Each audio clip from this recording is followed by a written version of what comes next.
Greetings, everyone, and welcome to GameFace, episode 252 on Sifted Games at Sifted.net. This is the flagship show of Sifted Games, and we're going to be here for the next couple hours going through the best and the brightest in gaming for the week. Alongside me to do that is Matt Kyle. What's up, Matt?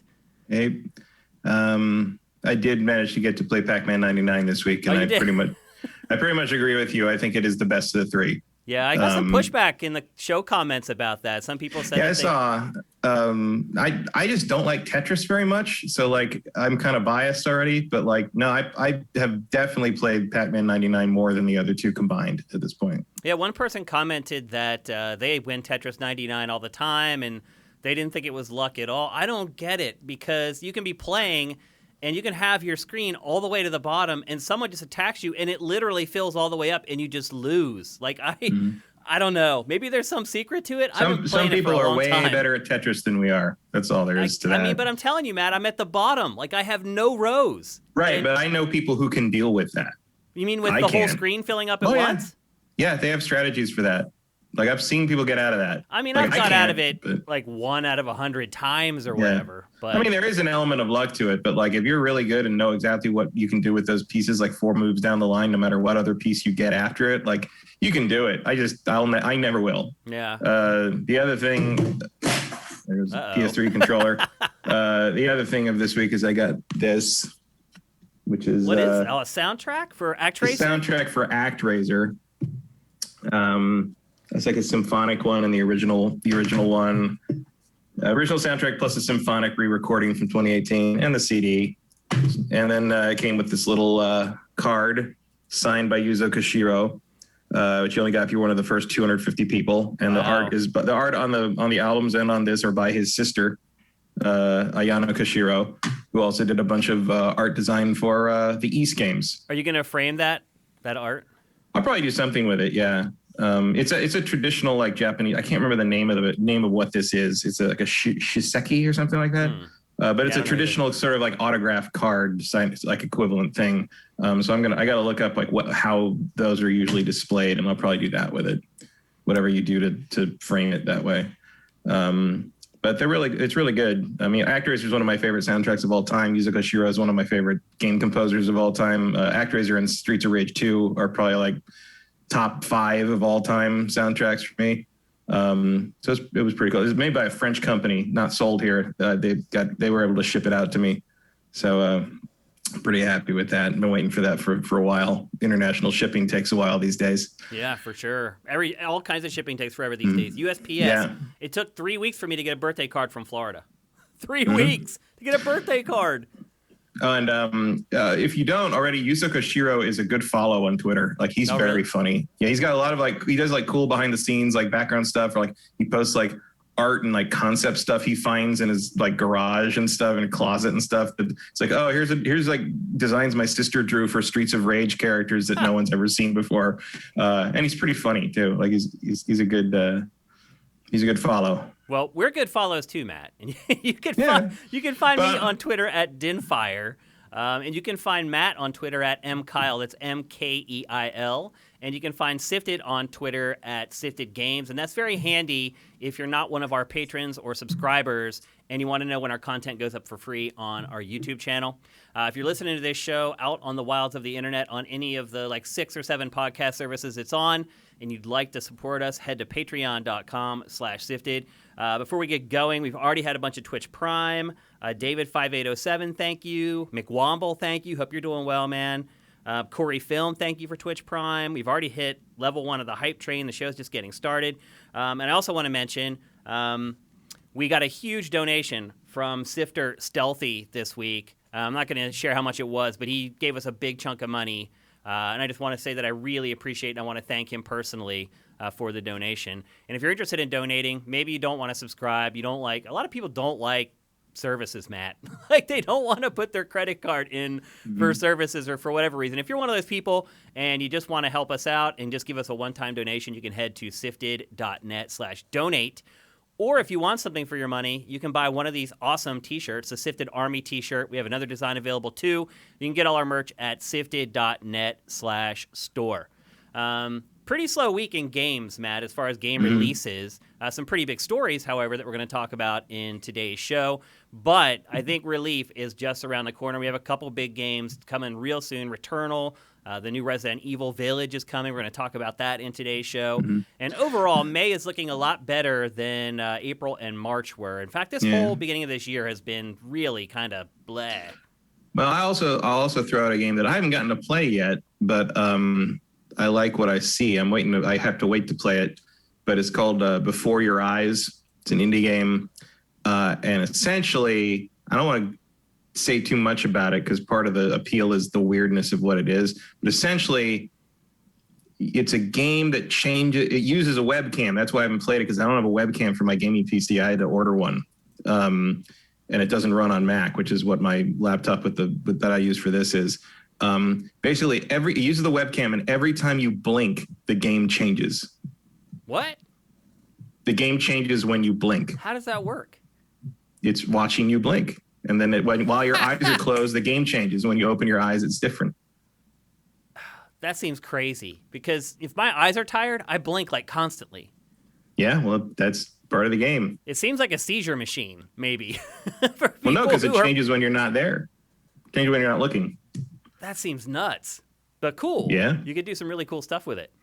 So I don't know. Rob Manuel recommended it to me and was just like, "Don't read anything about it. Just get it." Huh. And so I did, and then I'm like, "Oh, you need a webcam."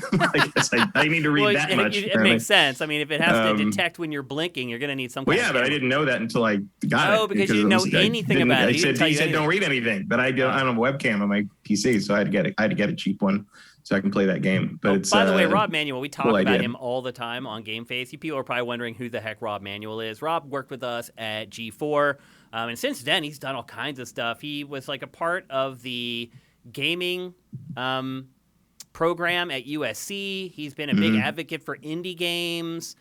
He's done a lot of stuff. But anyway, we talk about Rob all the time, and I just wanted to let you guys know who he was. He's a good friend of ours and a great guy. Yeah, he's the indie game guru. He kind of is. He's kind of turned into that, and bless his heart, because I'm definitely not that. That's for sure. All right, he's in the chat sometimes. He watches the show pretty frequently, so he might be in there. Anyway, let's get on with the show. It's time to hit it. GameFace 252. We're going to kick things off with another flip-flop, Matt. We seem to be talking about these at least once a month, where a gaming company does something really stupid. The crowd, the fans freak out. There's a backlash over it, and then they change course. I mean, I wouldn't categorize this as really stupid by any means. No, it's not stupid to shut down the online store of a 16-year-old game system. Like that's not stupid.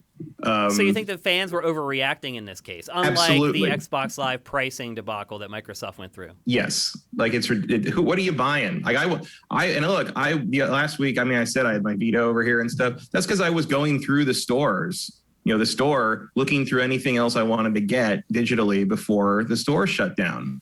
And I found like 3 things. And like a lot of the stuff that I would want to have digitally isn't sold digitally. Metal Gear Solid 4 is disc only. Resistance games, disc only. Like there's a lot of disc only stuff that's exclusive to the play. Killzone 2, disc only. There's a lot of disc only stuff that like the store is not going to help you with. Do you think maybe more than fan outcry, it was people like you going to the store and buying stuff that convinced Sony I bet that was more important than people complaining online. Yeah, it was like, holy shit, we're making all this money all of a sudden. We should hang on to this for a little while longer. I mean, they're still shutting the PSP store down because give me a break. Yeah, the PSP store shuts down on July 2nd, so you still have a couple months before that. But PS3 and Vita are both going to stay open. But of course, PSP stuff all works on Vita, so it's not. If you have a Vita, you're good. What? Wait, what? You mean? What do you mean by that, though? Anything that's sold on the store digitally for PSP, you can play it on the Vita. It's all backwards compatible. So, but what was your point about if you have a Vita, you're good? I don't understand what you're getting at. Like, you're not losing anything if you have a Vita and the PSP store shuts down because you can still get all that. I thought you were talking about PS3 and Vita, not PSP and Vita. Gotcha. Yeah, I have a PSP Go. That thing is going to basically be worthless starting on July 2nd. Essentially, anything that's on it is what's going to stay on it for the rest of its lifespan. Yeah, I mean, you can still download and whatever you own. Yeah, you're saying games that you own, you'll be able to download still, right? Yeah. And I wonder how long that'll last. Yeah, I mean, it doesn't really, as long as PlayStation lasts, I mean, it doesn't really cost anything for them to just have that, file repositories up. You never know, like things could go wrong or things, things like that. You have the weird Steam stuff with Rockstar today. Or was that today? Yeah, where they released like all the DLC and everything for all. Yeah, but at first all their stuff got delisted. And then it all came back, and even like Midnight Club 2, which has been off Steam forever because of licensing things, was back up for like an hour. Bizarre.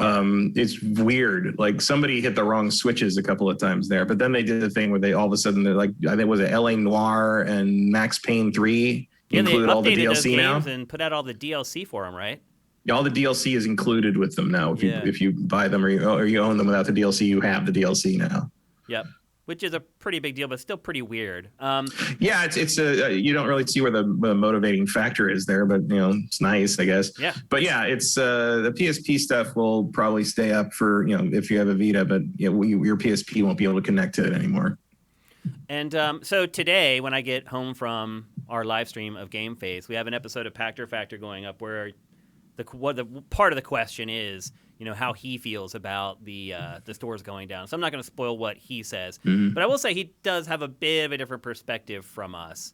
But one thing he does bring up is that this is just par for the course with Sony, because when it puts out a new system, it only supports like 2 systems back, and when it puts out a new one, the third one back always gets cut.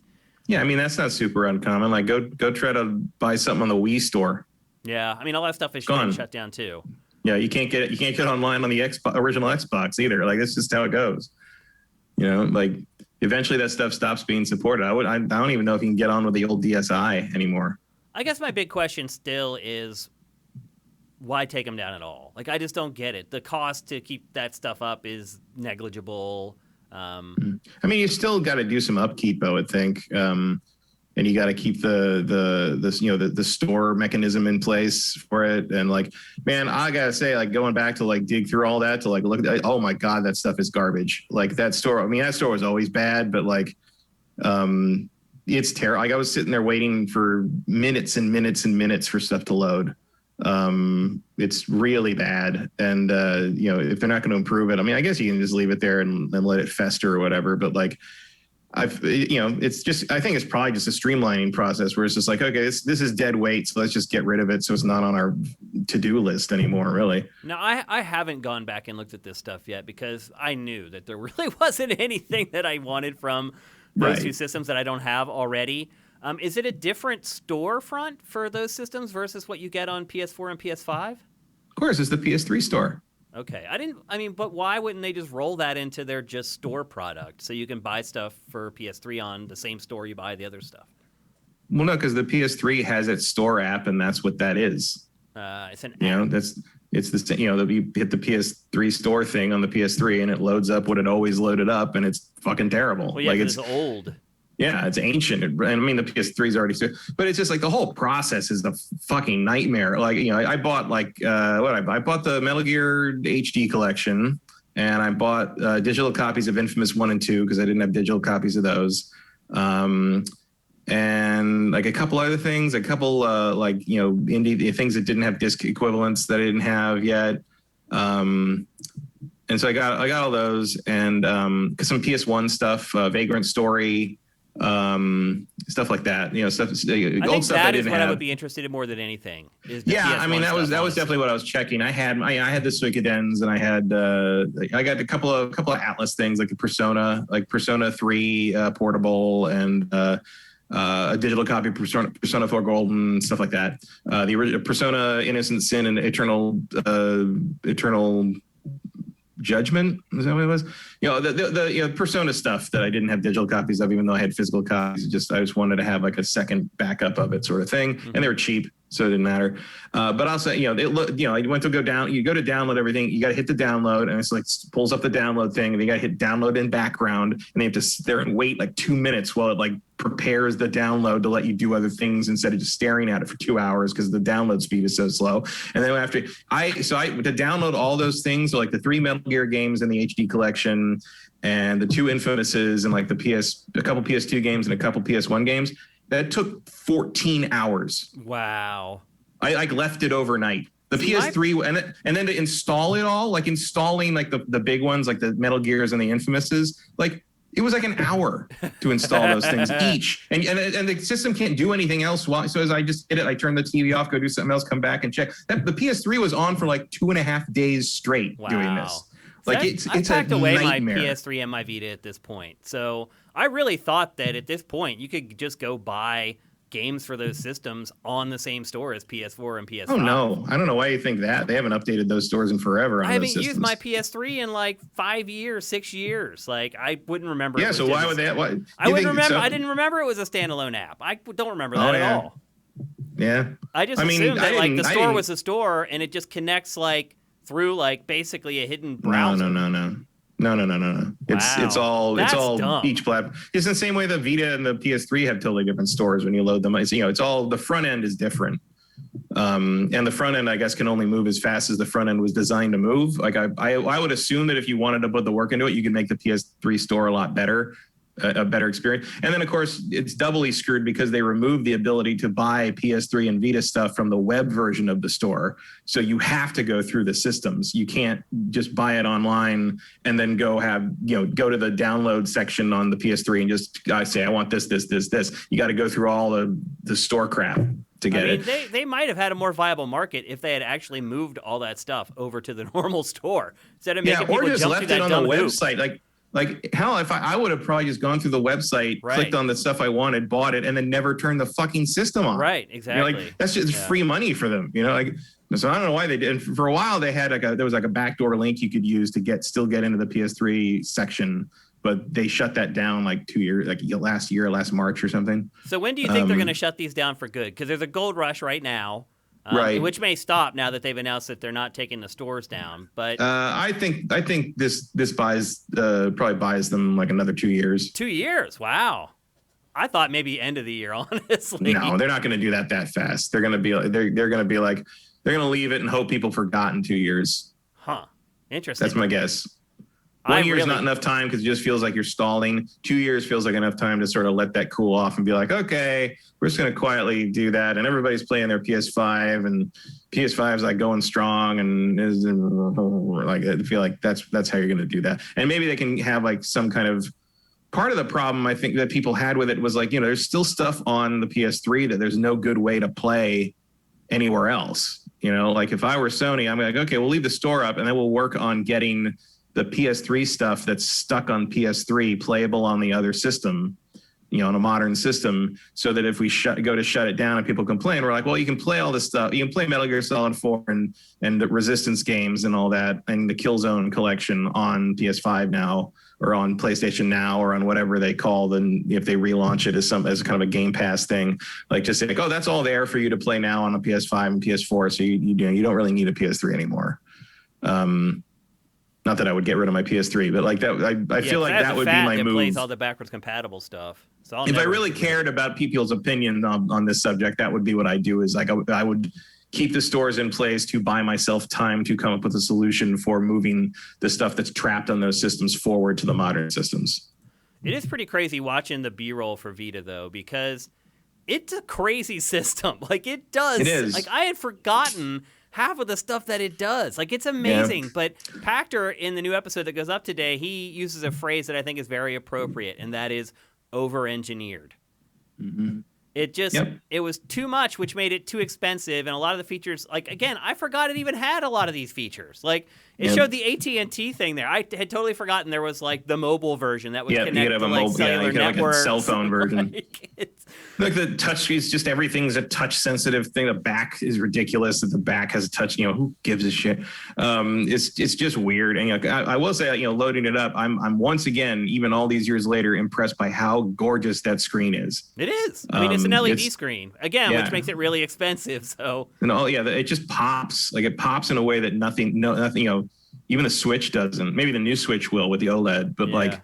There's a vibrancy to the Vita screen that's just like nothing else. Yeah, it looks like an expensive kit. I mean, it really does. Mm-hmm. when you pay the money for it, you never felt ripped off when you started messing around with the hardware. It felt like hardware that cost what it cost for sure. The problem was that then you had to spend another $100 on the stupid memory card thing to save anything. Yep. That was really one of the big deals. Is like, if you want to sell me a proprietary memory format that you intend to gouge me on, you got to sell me that system cheaper. That just doesn't work anymore. I mean, no, nobody's. It didn't work then either. Like, it didn't work. Yeah, I mean, but that's when it was kind of transitioning away from quote unquote proprietary memory cards. Right. And it's just like Sony wouldn't let go of that stuff. And it's, you need like an external, a separate, like, micro SD card to do like 3DS or like Switch saves. But it's like, I can get those for like $19 on sale on Amazon. Yeah, they're like SD cards. You can get them anywhere and you can use that SD card. The problem was that Sony wanted to do this. Yeah. Sony did the proprietary thing and would not give us a break on it. Yeah. Which is and never did.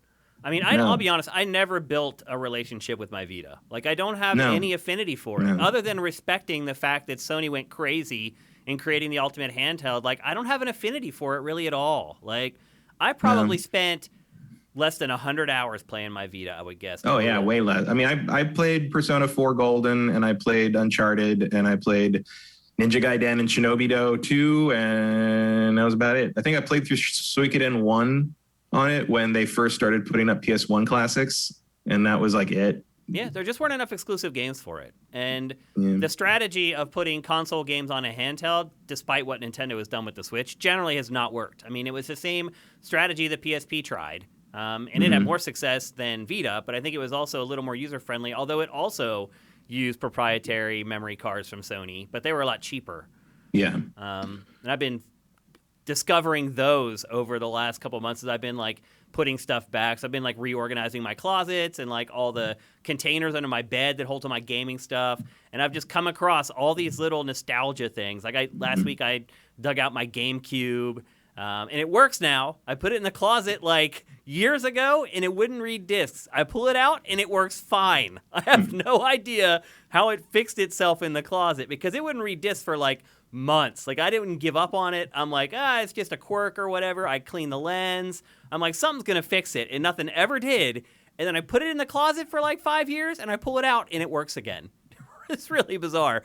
But anyway, I've been just like doing that stuff, like reorganizing closets and packing stuff away, like my PS3 and my Vita and my PSP Go. And so I've been coming across all these things that remind me of some of the stupidity from the past, not just from Sony, but from a lot of different publishers and platform holders. But it's been a nostalgic trip, to say the least. But as far as the Vita goes, man, I never really built a relationship with it. I'm not really sad to see it go. Like, when I heard the stores were going away and everyone's like rushing to go buy stuff, I'm like, what are you buying? Like, unless you haven't bought anything in with your Vita since you've had it, like, I don't know. I know a lot of people like it for homebrew because it ended up getting jailbroken and people use it for emulators and stuff like that. And like I said, and like we both said, it's a great piece of hardware.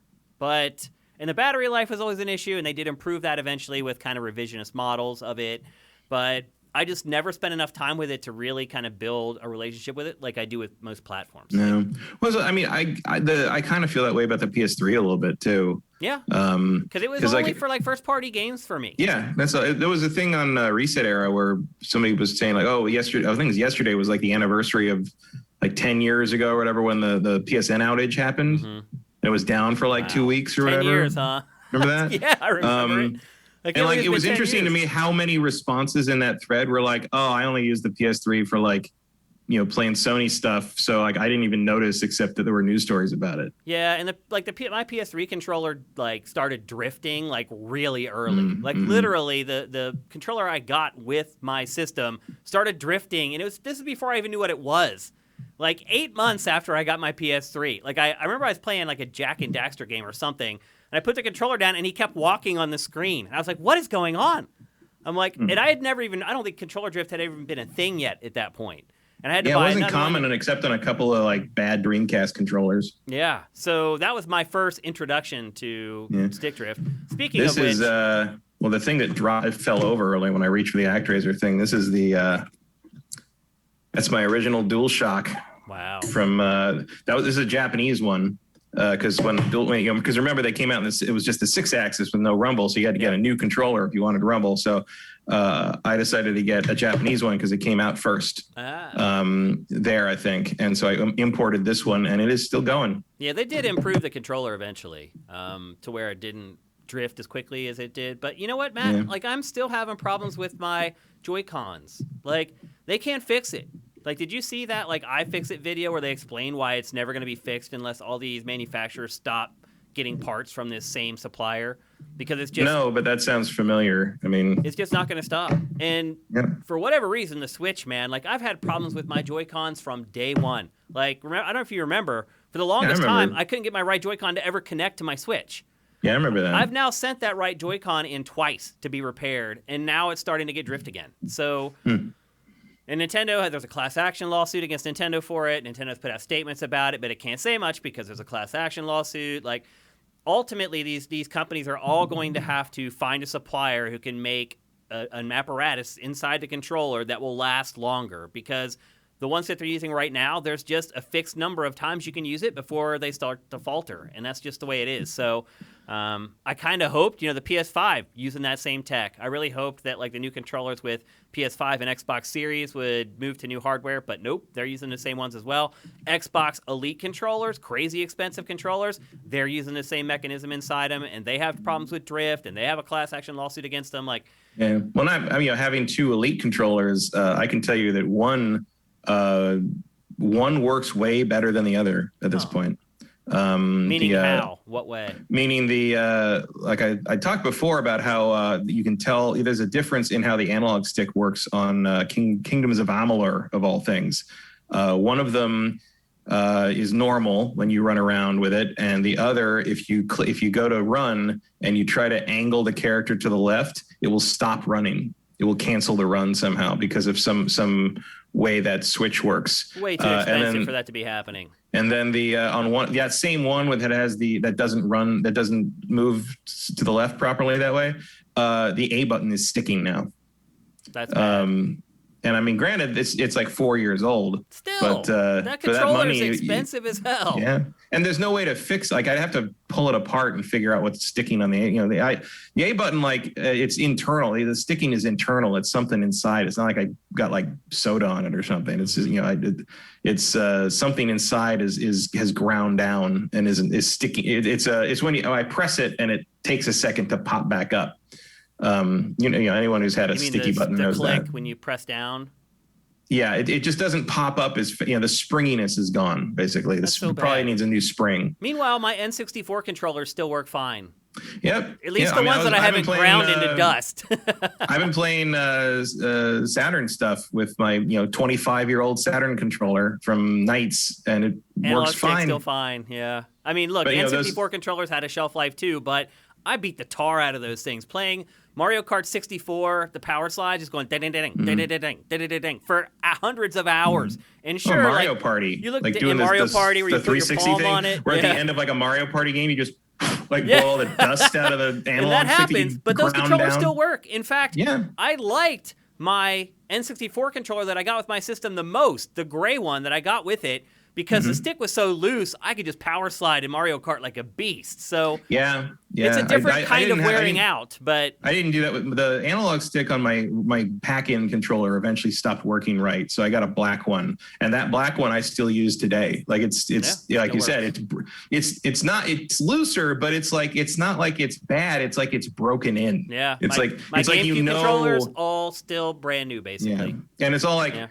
It's like you use another N64 controller, it doesn't feel right because you're used to the weird quirks of how that one you used forever works. It's like everyone's own controller was very personal. I would take my gray one to my friends' houses to play. I would pack it in my bag with my records, and I would go over there and I'd plug it into their N64. It's pretty funny. But it's all different now. Everyone's using the same parts, and so if those parts are bad, it's all going to be bad. It's kind of like last year, I got for Christmas this past year, I got a 4K receiver to route everything into, so I could just send one HDMI 2.1 cable up into my new TV. And it had a bad chipset in it for HDMI 2.1, and every receiver that was released last year used that same chipset, and none of them can pass through 4K 120. So I ended up returning my Christmas gift, my big gift that my wife got me for Christmas last year. I'm waiting for the new ones to come out, and they're saying that they're using a new chipset, so it looks like I'll be getting a receiver here in the next 3 months or something like that. So it sounds like they fixed it, but it doomed a whole year of receiver releases for all the major companies. So, it's not unique to gaming. It happens all over electronics, but it's a bummer. And hopefully something that they'll get fixed, like they find a better part supplier for this stuff, but it is what it is. So anyway, rest in peace, Vita, or really rest in peace, PSP. It's done. And Matt, you think 2 years. I think quicker than that, because what I think is going to happen is this gold rush is going to subside. Everyone going rushing to get these games, especially now that they've announced that it's like going to be extended or whatever. And I think the sales are going to flatline, and Sony will wait like 6 months, something like that, and they'll be like, okay, I think we're in the clear now. Because at that point, if you haven't went and got the stuff, like, you're not going to go get it. Like, yeah, I think that's too soon. Like, it doesn't. Like, you're right in that's how the statistics will play out. But if they do that, everyone's be like, see, they were lying.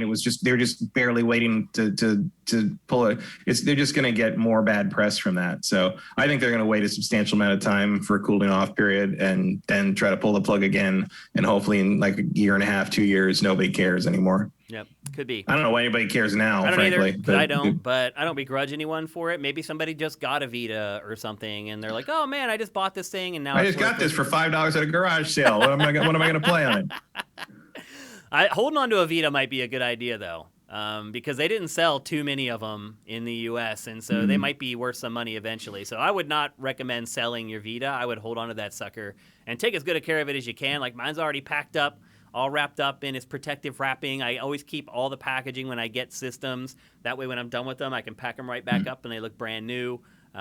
20, 30 years from now, that Vita might be worth a little bit of cash. So make sure you keep a hold of it. Don't sell it.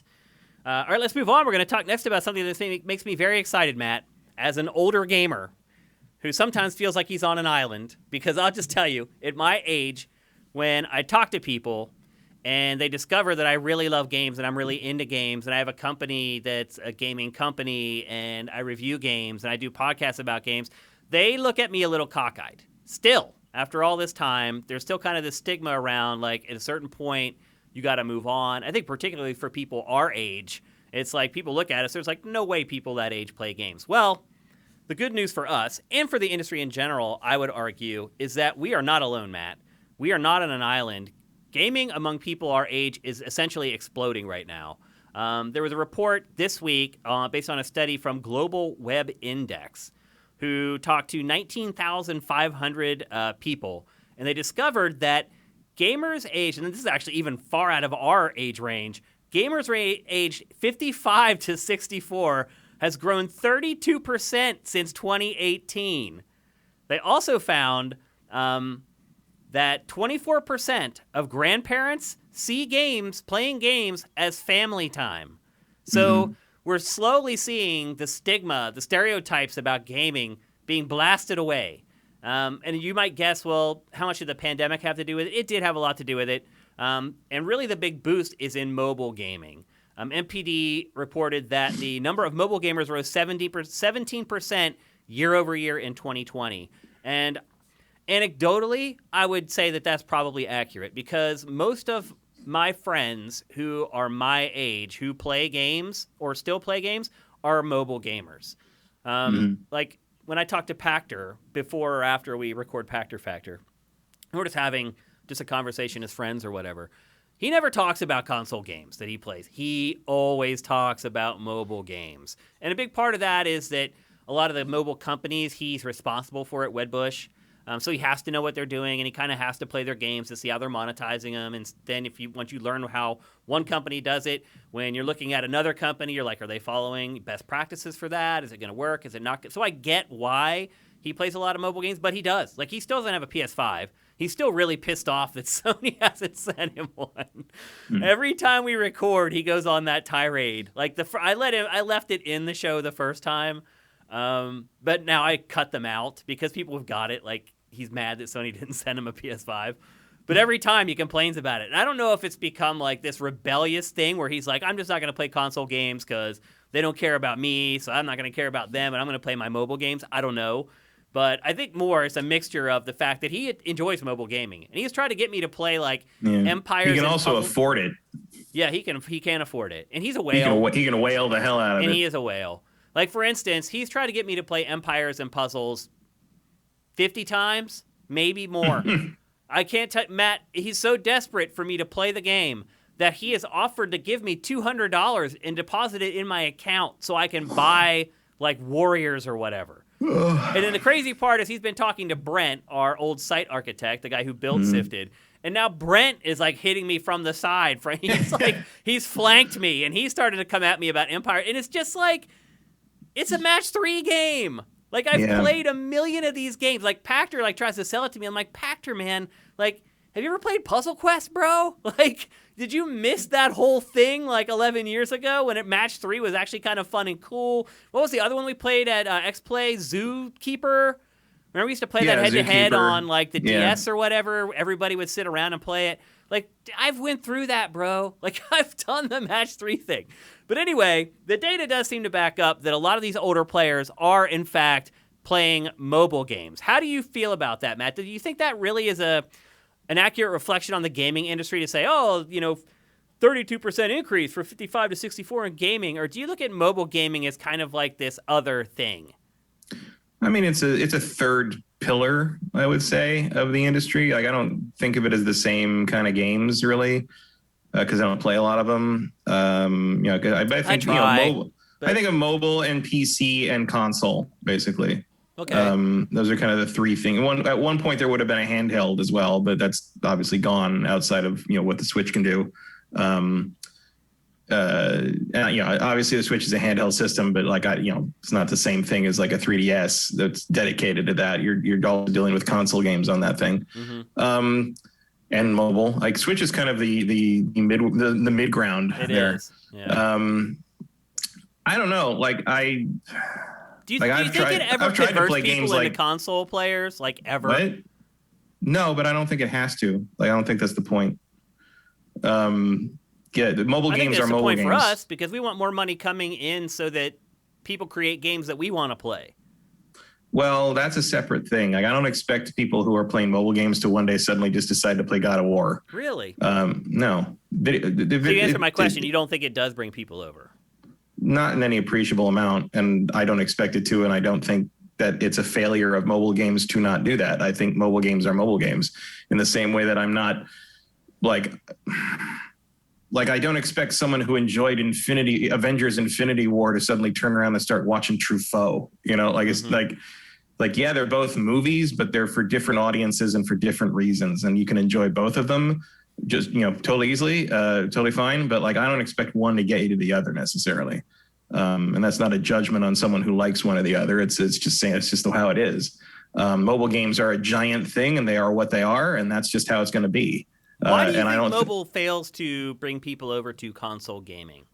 Well, it doesn't fail to. It's just not. That's not what it's for. It's not like it's its own kind of game. Like, okay, I'll rephrase it. Why do mobile games not bring people over to console gaming?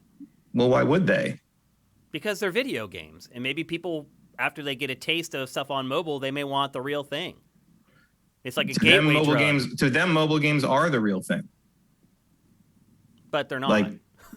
I would argue they are. No, to them they are, but they're not. In reality, they're not. I mean, console gaming... Well, in reality, they are. Console gaming is way more in-depth, way more complex. It's graduating up from mobile gaming. I don't agree with that at all. Controls are way better. Well, controls are way better, but controls are more complex. But they're just two different flavors of the same medium. I don't hold with the weird sort of looking down on mobile games thing. I don't play them really. I don't look down on them either, and I don't look down on people that play them. I would just think that at least a percentage. You just said you have to graduate to console games. That's a condescending way to phrase that. Well, it is graduating though, Matt. I don't agree with that. They're more complex. It's just like school. Like you graduate from high school and go to college. College is more complex. It's not school. It's enjoyment. If you enjoy playing stupid shit like those match 3 games, then fine. You don't have to get more complex from that.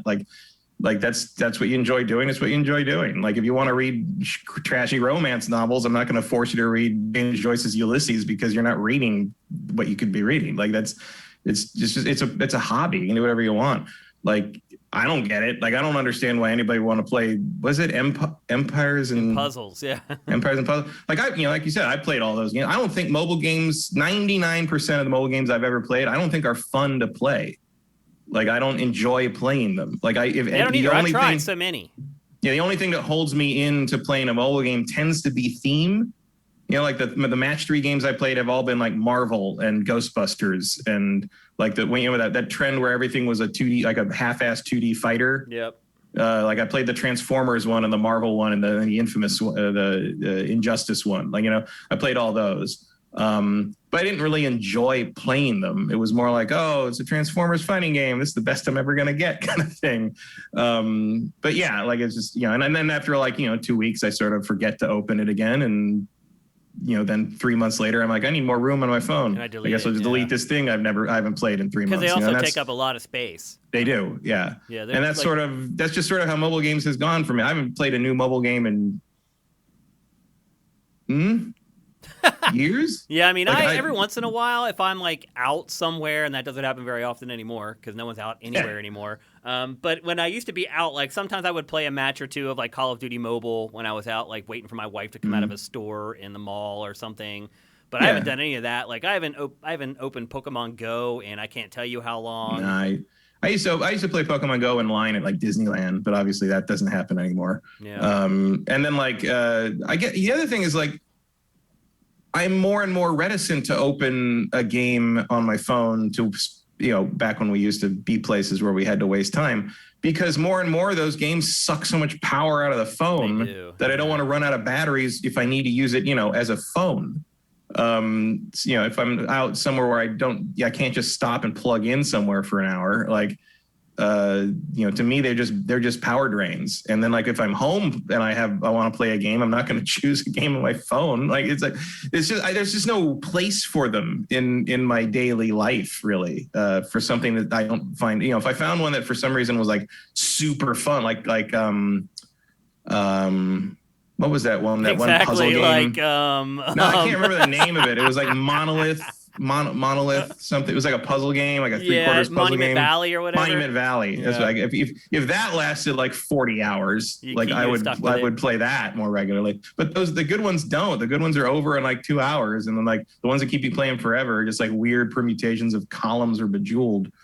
So I would actually argue that I think mobile could be a Trojan horse to get people into console gaming, but the reason I don't think it does is because I think the people who play mobile games don't care about gaming that much. I think they know what it is. They know there's console games out there that are more complex. I think they don't want that. I think they want quick, short diversions. They enjoy what mobile games are. Also, mobile games don't want to do that for the most part because they want you to play the mobile games. Like that's where they make their money. Like, whatever the I can't even remember the names. Like PopCap, whatever. Who the hell makes big mobile games now? I don't remember. The people who make Ebony or whatever, Clash of Clans, whatever, don't want you moving on to like Civilization 6 or Age of Empires 3 remastered. They want you to keep playing Clash of Clans. Yeah, I mean, I don't think that the developers would intentionally try to turn their games into a Trojan horse. I just think that it could happen, but honestly, I just think people that play mobile games are happy because the system's free. They already have the phone. And so they don't have to spend an extra $500 to play the games. It's just there. Somewhat. It's also just some people just don't want to, a lot of those people don't want to make a big deal out of, setup stuff and have a console in the house. And, like my mom doesn't play mobile games, but she did play DS and 3DS games for a long time. Mm-hmm. She tended to play strategy games and mysteries. Like she liked Phoenix Wright and like the Hotel Dusk and puzzle stuff. But she would never have a console because that's just not what she does. It's not what she wants. She wants to lay on the couch and have a little thing in her hand where she does like crossword puzzles or solves mysteries and things like that. And that's it. Like she doesn't want the bigger experience. It's not what interests her about it. Yeah. So that's just sort of how it goes. Yep. So kind of circling back to the topic of this discussion, which is older people now playing games. Do you think that maybe the number is even bigger, that the vast majority of these people who are supposedly now gamers are really mobile gamers? I guess. I mean, I think a vast chunk of or Switch what we players would call gamers are mobile gamers. Yeah. It seems like we're in the minority now. Like, there's more mobile players than console players. I mean, theoretically, I guess there's, I don't know. Like, I know early on there was a lot of like pressure from like console and PC players to keep the mobile game population separate when you estimated how many gamers there were. But like, I think that battle is lost, and rightly so. They're all just games. I don't care. I don't care what you're playing them on. I don't care if it's Empire and Puzzles or Stellaris. Like, you're still playing a video game. I mean, I do care, because I would rather them be playing PlayStation, Xbox, or Nintendo games, because then those companies make more money and they make more games for people like us. So I'd rather people enjoy themselves. I mean, I'm not like the person who meets a friend and he's like, oh yeah, I've been playing this turn-based RPG on my cell phone, and I'm like, oh, you idiot, like, you should be playing whatever. But I will say, like, oh, well, there's this game I've been playing that's a lot like that on my PlayStation 5, or I present the option to them. Right. But they're usually not interested. If you'd like to spend a mere $600 exactly after getting lucky enough to get a pre-order on a non-existent retail item, it is a hard sell. I mean, it is a hard sell for people that are happy playing mobile games, and I do think that's the real trick, is that like everybody's already got the device. Yeah, like that's why it's so big. Is like it's already in your pocket. That's what I was saying. You don't saying. need to sell anyone. You're gonna have a cell phone no matter what, and it just so happens that it also plays games, and it just so happens that those games are starting to get pretty good.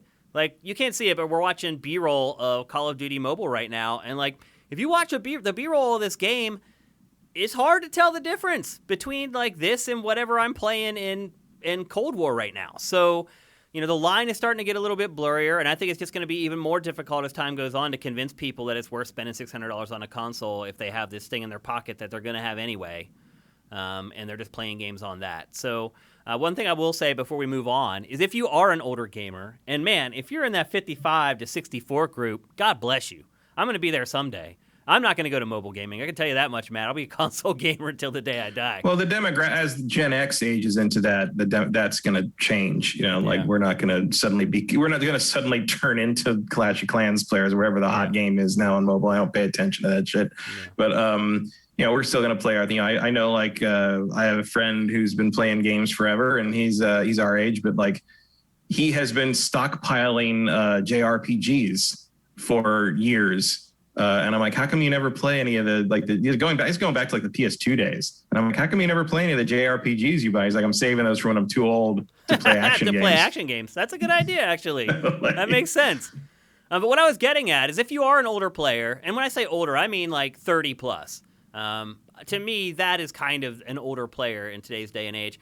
And you're looking for a community full of older players just like you, and you can't stand the comments on YouTube, and you can't stand dealing with all the trolls on Twitter, come to sifted.net, SIFTD.net.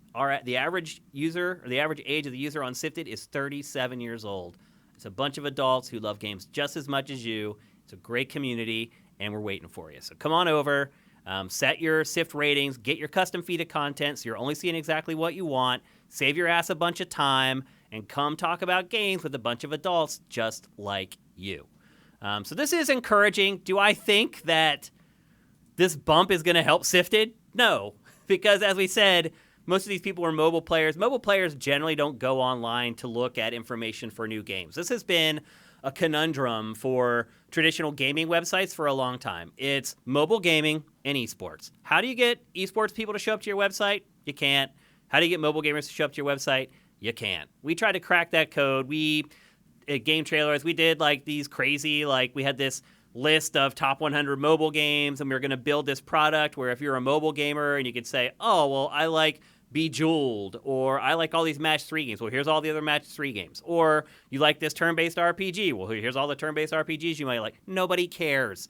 Mobile players, just like esports fans, only care about what they're playing or the game that they really like and they like to watch. It's the same deal in both markets. Trying to drag those people to a traditional games website is pretty much a fool's errand. Esports, trying to cover esport, it's pointless. Everyone, if you're a League of Legends fan, you're going to riot.com. That's all there is to it, and that's the way it is. So the publishers. And if you're a mobile player, you are basically getting your next game recommendations from whatever pops up on the Google Play Store or the Apple Store. Yep. Or from the ads that you're getting in game. Yeah, ads as well. Yep. Or like, those ads they run on like, football and everything, they work. They do.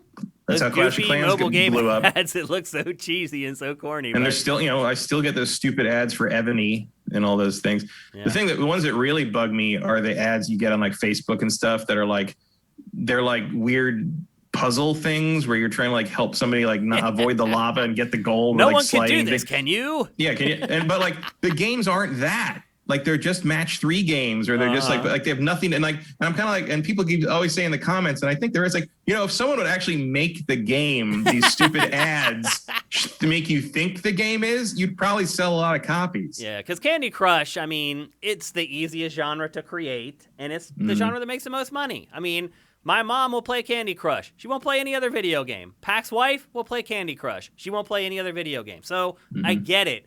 But false advertising on social media, that's just dirty. So there you go. The average age of the gamer is getting older. And inevitably, look, a small percentage of those mobile gamers will start playing console games. Not a lot, but some. And that's good for all of us because it just means more money into the industry, or the part of the industry that we care about, which means more great games for us. All right, let's move on. We're going to talk next,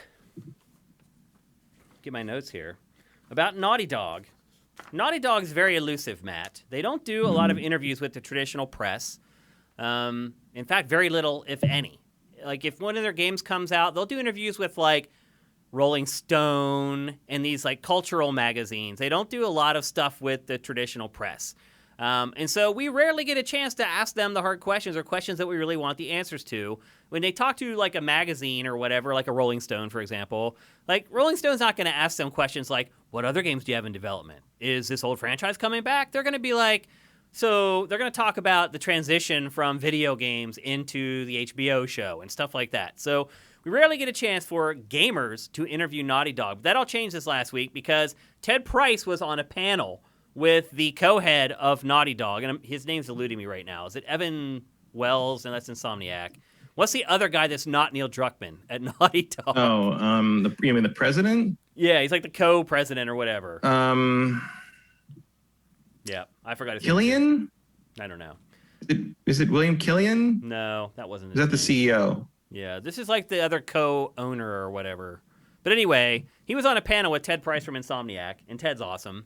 And Ted decided to start asking him some random questions out of nowhere. I think you must mean Evan Wells. Is it Evan Wells? I thought Evan was Insomniac. He's the co-president. Then it is Evan. Okay. It was Evan. And he started asking questions that no one else asked Naughty Dog. The first one he asked was, are you guys ever going to make another Jak and Daxter? And Matt, do you have any affinity for Jak and Daxter, like at all? Not in any way whatsoever. I really don't either. Like I remember I played the first one, and I was like, I was amazed by how far I could see. Yeah. It was like the draw distance was like a mile long, and I was like, wow, that's cool. Naughty Dog has always had really impressive tech. It's just they didn't make a game I liked until Uncharted 1. Yeah. I would agree with that. Like, I was not a big Naughty Dog fan until the PlayStation 3 era. I think a lot of people would agree with that. And they kind of ran Jak and Daxter into the ground. The games didn't innovate enough from one to the other. Then they kind of farmed out. I mean, I give them credit for changing it up with Jak 2. Just most people didn't like it. Yeah, because they tried to make it kind of a grittier game, right? Yeah, they turned it into like a darker sort of open worldy sort of thing. There was like a weird almost post-apocalyptic element to it. The other problem with Jak 2 is it's incredibly difficult. And like people didn't enjoy it. The first Jak and Daxter was kind of tough. Like it would have a lot of levels. But it was more of a banjo ripoff. And it was the other friendlier looking. Jak 2 and 3 were very Grand Theft Auto inspired in a weird way, and and they had kind of that weird edgy version of Jak with the fucking soul patch. It was like, what are you doing? I remember Sessler playing that when it came Jak 2 when it came in. He's like, what did they do? Like because he loved all the Sony platformers. He loved Ratchet and Sly and Jak, and the Jak 2 came out, and he's like, what did they do to the game? It was just like very weird that they made that switch. They're also, but no, I don't care about Jak and Daxter. Was always the also ran behind Sly and Ratchet to me. And the level design in those games was like archaic. Like they'd have these sections of the levels where you'd have to climb all the way up a tower that's like literally a mile high. And if you fell off one of the ledges, you'd go all the way back down to the ground. Just like goofy stuff like that made the games more difficult than they should be. And granted, that was before. I mean, we've kind of gone overboard now with the checkpoints, I would argue. It's like, at this point, games checkpoint you every, 20 feet, but... Yeah, but also the problem with like Jack and Dexter 1 was like, not only did that happen, but the problem was that then you had to play the game to get him back up there. And the problem, one of Jack and Daxter's like fatal flaws is that, like Mario 64, it's fun to just move Mario around. Yeah. Like just the act of controlling Mario is enjoyable. The act of controlling Jack is not. I'd agree with that. It's that simple. Yep, it's true. Part of it might be because he's really tall. I mean, I hate to say it, but character size makes a big difference in how they feel to control. He's long and he's lanky. He has long strides. I think it limited how accurate they could make the controls feel in his games. Yeah, I don't know what the deal is, because like you go back to Sly Cooper 1, Ratchet 1, and Jack 1. And as far as I'm concerned, Jack is by far the least impressive of the three in terms of how it controls and how it feels to play it. Like Sly and Ratchet, I mean, Ratchet doesn't quite have it nailed because they haven't figured out that they need to make it a shooter. They need to let you use that other analog stick yet. Right? Going Commando is the one that got that nailed that. Fine, the second one. Going Commando is a bit of a revolution, and then it's like, oh, they figured it out. Yeah, like it's a third-person shooter. What it needs to be. It's got platforming elements, but the shooting needs to be forefront. And they're trying to make it too much of a Mario 64 clone in the first one, so that doesn't quite work. But it feels better to play Ratchet than it does to play Jack 1, I think. Yeah, I actually went to Insomniac before they released the first Ratchet game. And it was like a big studio visit. No one even knew what we were going there for. They wouldn't tell us. And we showed up there, and they put us in a room. Go see the developers of Disruptor. Yeah, wow. Like at that point, like Insomniac wasn't a huge developer at that point. No, they only made that one PS1 game. Well, they had made Spyro before that. Oh, right, they did Spyro. That's right. Yeah. I always forget they started Spyro. But they had kind of disappeared. And they're like, oh, you're going to see the developer of Spyro. And I was like, Spyro's okay, all right. And they brought us all in. It was probably only like 15 journalists or whatever, into this huge room. And the whole room was full of N64s with Conker, Super Mario 64, Banjo-Kazooie, Banjo-Tooie, like 20 kiosks set up with just the N64. And I was like, wait a minute. We're at a Sony first-party studio, and their whole studio is full of N64s. And then they debuted Ratchet for the very first time. And I will say this, it blew my freaking mind. What it was doing with, like, the nuts in the bowl. I mean, at that point, like, just the tech alone for the game. Like, in fact, when they started that presentation, Mark Cerny started the presentation to talk about the tech behind the game because he had built the engine just for Ratchet. And then they showed us the game, and I was like, oh, my God. Like, I think you can even go back and look on GameSpot and see, like, my preview from that event, and it was, like, glowing. And I remember coming back and like, Greg Kasavin trying to tell me to tone it down, and I'm like, I'm just telling you, dude, like, this isn't hyperbole. Like, the game really looks this good. Like, I'm not going to end up looking like an idiot when I publish this and people see the game. I guarantee it. And he's like, just tone it down. So I did. He taught me a lot of valuable lessons, Greg Kasavin. I'm very thankful for having him as kind of a mentor. But anyway, Ratchet, right from the get-go, was a superior game to Jack. And but there are a lot of people out there that still want to see a new Jack and Daxter game. And I think a lot of people have seen what Insomniac has done with Ratchet, particularly Rift Apart, which just looks mind-blowing right now. And I think so a lot of people are like, okay, what could Naughty Dog do with something like that at this point? So Ted just straight up asked him. He was like, are you guys working on a new Jack? And he was like, no. We are not working on a new Jack. He's like, and I think his statement was, I know this is going to upset some fans, but no, we are not working on a new Jack and Daxter. And then he went on to say, unsolicited, that we're working on 3 projects right now, all of which are new IP. Exactly.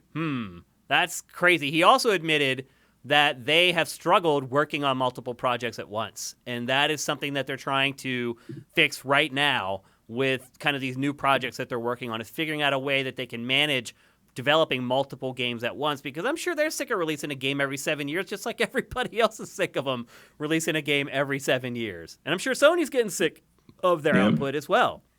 What would you like to see Naughty Dog work on, Matt?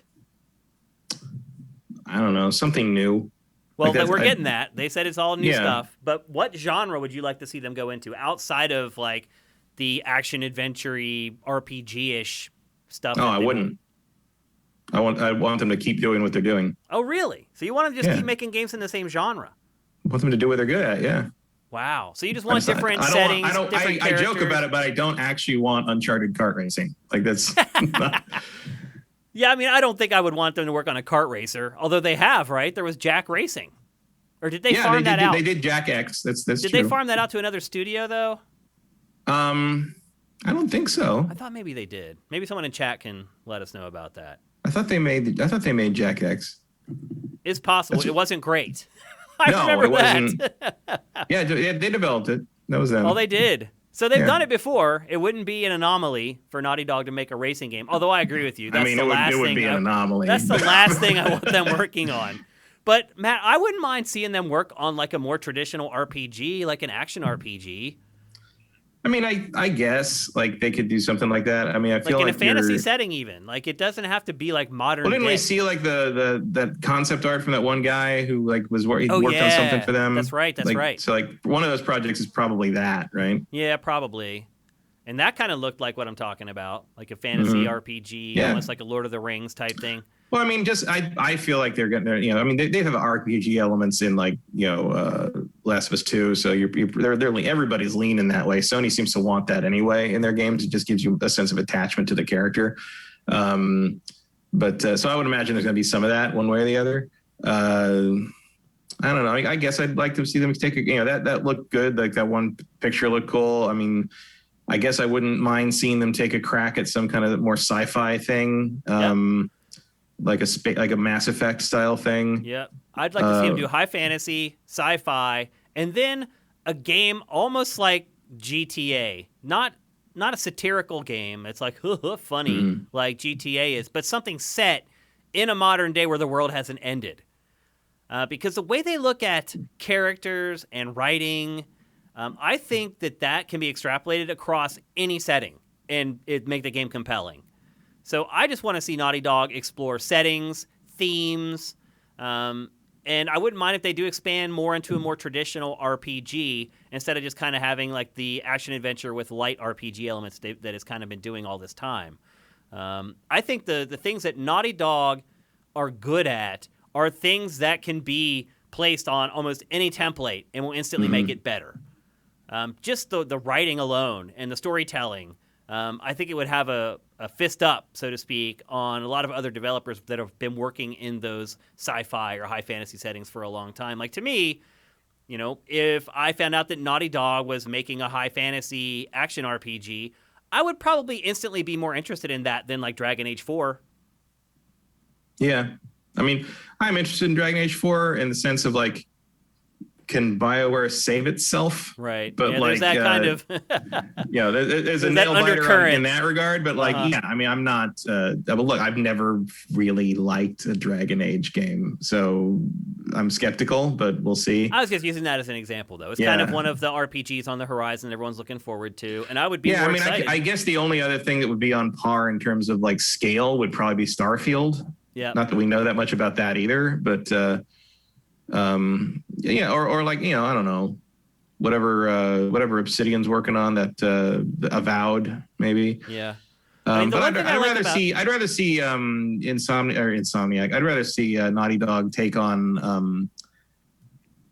I'd rather see them take on something more action oriented than like Skyrim and those, but not like a Skyrim. I don't want like a traditional WRPG out of them. I want more of a action adventure that's heavy on the RPG elements, I guess I'd say. The other thing about Naughty Dog to me that sets it apart, and again would make it successful working on just about any genre and any setting, is that there are no sacred cows. In their games, there's no characters that you feel safe are going to survive the game. I would argue that Game of Thrones built its audience on that, because in Game of Thrones, no matter how much they build up a character, like a lot of like The Walking Dead, you can always tell when someone's going to die because they'll do a full episode about that character the week before, and then they die in the next episode. And there's always a build up, and it becomes obvious. With Game of Thrones, you just never knew what was going to happen. Like your favorite character, who everybody loves and everyone's posting memes about on social media, that character could just get his head chopped off. And I think that unpredictability. Except Tyrion. Right. I think that unpredictability from Game of Thrones, I feel like Naughty Dog has that aesthetic in its storytelling and its games as well. And I just think it's just compelling to me.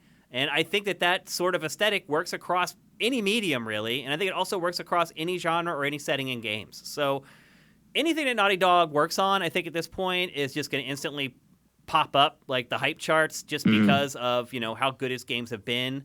I mean, I definitely don't have the skepticism towards them at this point the way I would have for almost anyone else. Like, there's not a lot of developers out there where it's like, we're working on this thing, and I'm like, in. Right. Like, whatever like it is, I don't care. Trust. I'm in. Yeah. It's like maybe them, Insomniac, Sucker Punch. They're all Sony studios. It's true. Sony Santa Monica. Yeah, Sony Santa Monica. Yep. They're all Sony first party, which is why PlayStation wins. There was a time CD Projekt RED would have been on that list, but not today. Yeah. We'll get to them in a little bit. I guess From Software, like, they haven't made anything I haven't liked in like 12 years. Yeah. There aren't many. I mean, even Nintendo throws out a turd every once in a while. Yeah, also, I tend to not be super clear on who's making what at Nintendo a lot of the time. Like, it's, both because they don't really publicize their internal development teams very much. You gotta dig for that. And there's so much like kind of cross supervision by the big people over there that it feels like somebody's got their hand in other things no matter what's going on.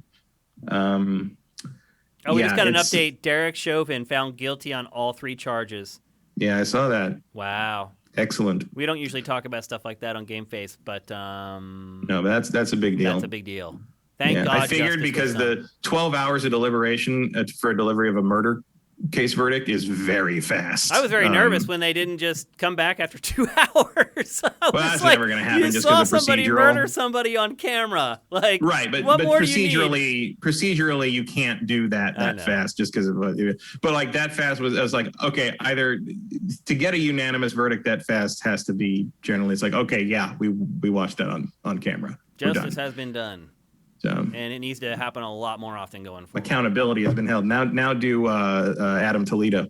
Yeah, there's a lot more to go. But anyway, a little bit of justice today, which feels pretty good. Matt, so my question becomes with Naughty Dog, how much, we talked about it last week, Sony's in the Neil Druckmann business. Yeah. How much of Naughty Dog's success do you think comes down to this one guy? And if it is a lot, which I have a feeling you might say it is, how does that work when you have 3 games in development? Is there enough of him to go around? Well, first, I don't think it is all him that much because Amy Hennig built that company as we know it today. Yeah. Out of the Uncharted games. Certainly, it's kind of risen to superstardom on the back of Last of Us 2 now. So Druckmann's in the driver's seat, and he is certainly. In terms of, I assume he and Cory Barlog are probably held up as the pinnacles in Sony. In Sony, they're the favorite children. They're the ones that Sony's pointing to all the other devs and being like, why can't it be more like Cory and Neil? I think they're the gold standard for them. In terms of I don't know how much Neil hands-on works with, stuff like Last of Us versus like Lost Legacy versus, whatever's in development at the same time. It seems to me that as a writer and the director, he's probably very hands-on daily with what Last of Us 2 was.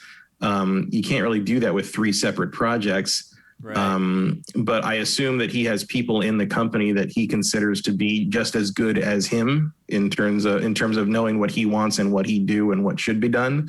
So I feel like if he wasn't confident that he had people that could run things properly in his as his secondaries, his right hand people, he wouldn't be agreeing to this expansion. I mean, look, based upon what we've learned about Sony over the last 3 weeks, sometimes you don't have a choice. They're just going to come in and just lay the hammer down. Neil Druckmann does have a choice. Yeah, I mean, or at if you're least in the Neil Druckmann he has business, the power to guide how it happens. So we'll see. It might hit a point where you're sort of like really paying attention to which one is his baby. Which project is his baby, and which are the 2 that he's sort of supervising. You know what I mean? Yep. I assume that in this scenario, there will be probably one that he focuses on more, and whether that is the one he's most creatively excited about or the one that needs the most help, I guess we'll see. But it's a move, it's a power move, both for Sony and for Druckmann. We just have to wait and see how it turns out. Yeah, I'm excited. You're kind of sitting there waiting for Naughty Dog to make its first bad game. Like, even though I don't like Uncharted 4 a lot, I would not call it a bad game. I just don't like it. I think that would be a huge stretch to call it bad. You may not like it. It may not be your cup of tea, but yeah. But you're still looking at something that is production value wise on par with the other things they've made in the modern era. Yeah. You can't really, you can say like, oh, I'm not into it. But it's not the same thing as saying like they made a bad game. Like they made a game that doesn't work. They made a game that isn't up to their standards. That's not true. Speaking of which, how do you feel about no new Uncharted coming? They have 3 games coming and not one of them is Uncharted. Well, we knew that. Especially with the rumors that, whatever the next move in the Uncharted franchise is going to be, it's not going to be Naughty Dog. It's going to be maybe that San Diego team they're setting up or something. Look, to me, Uncharted is over.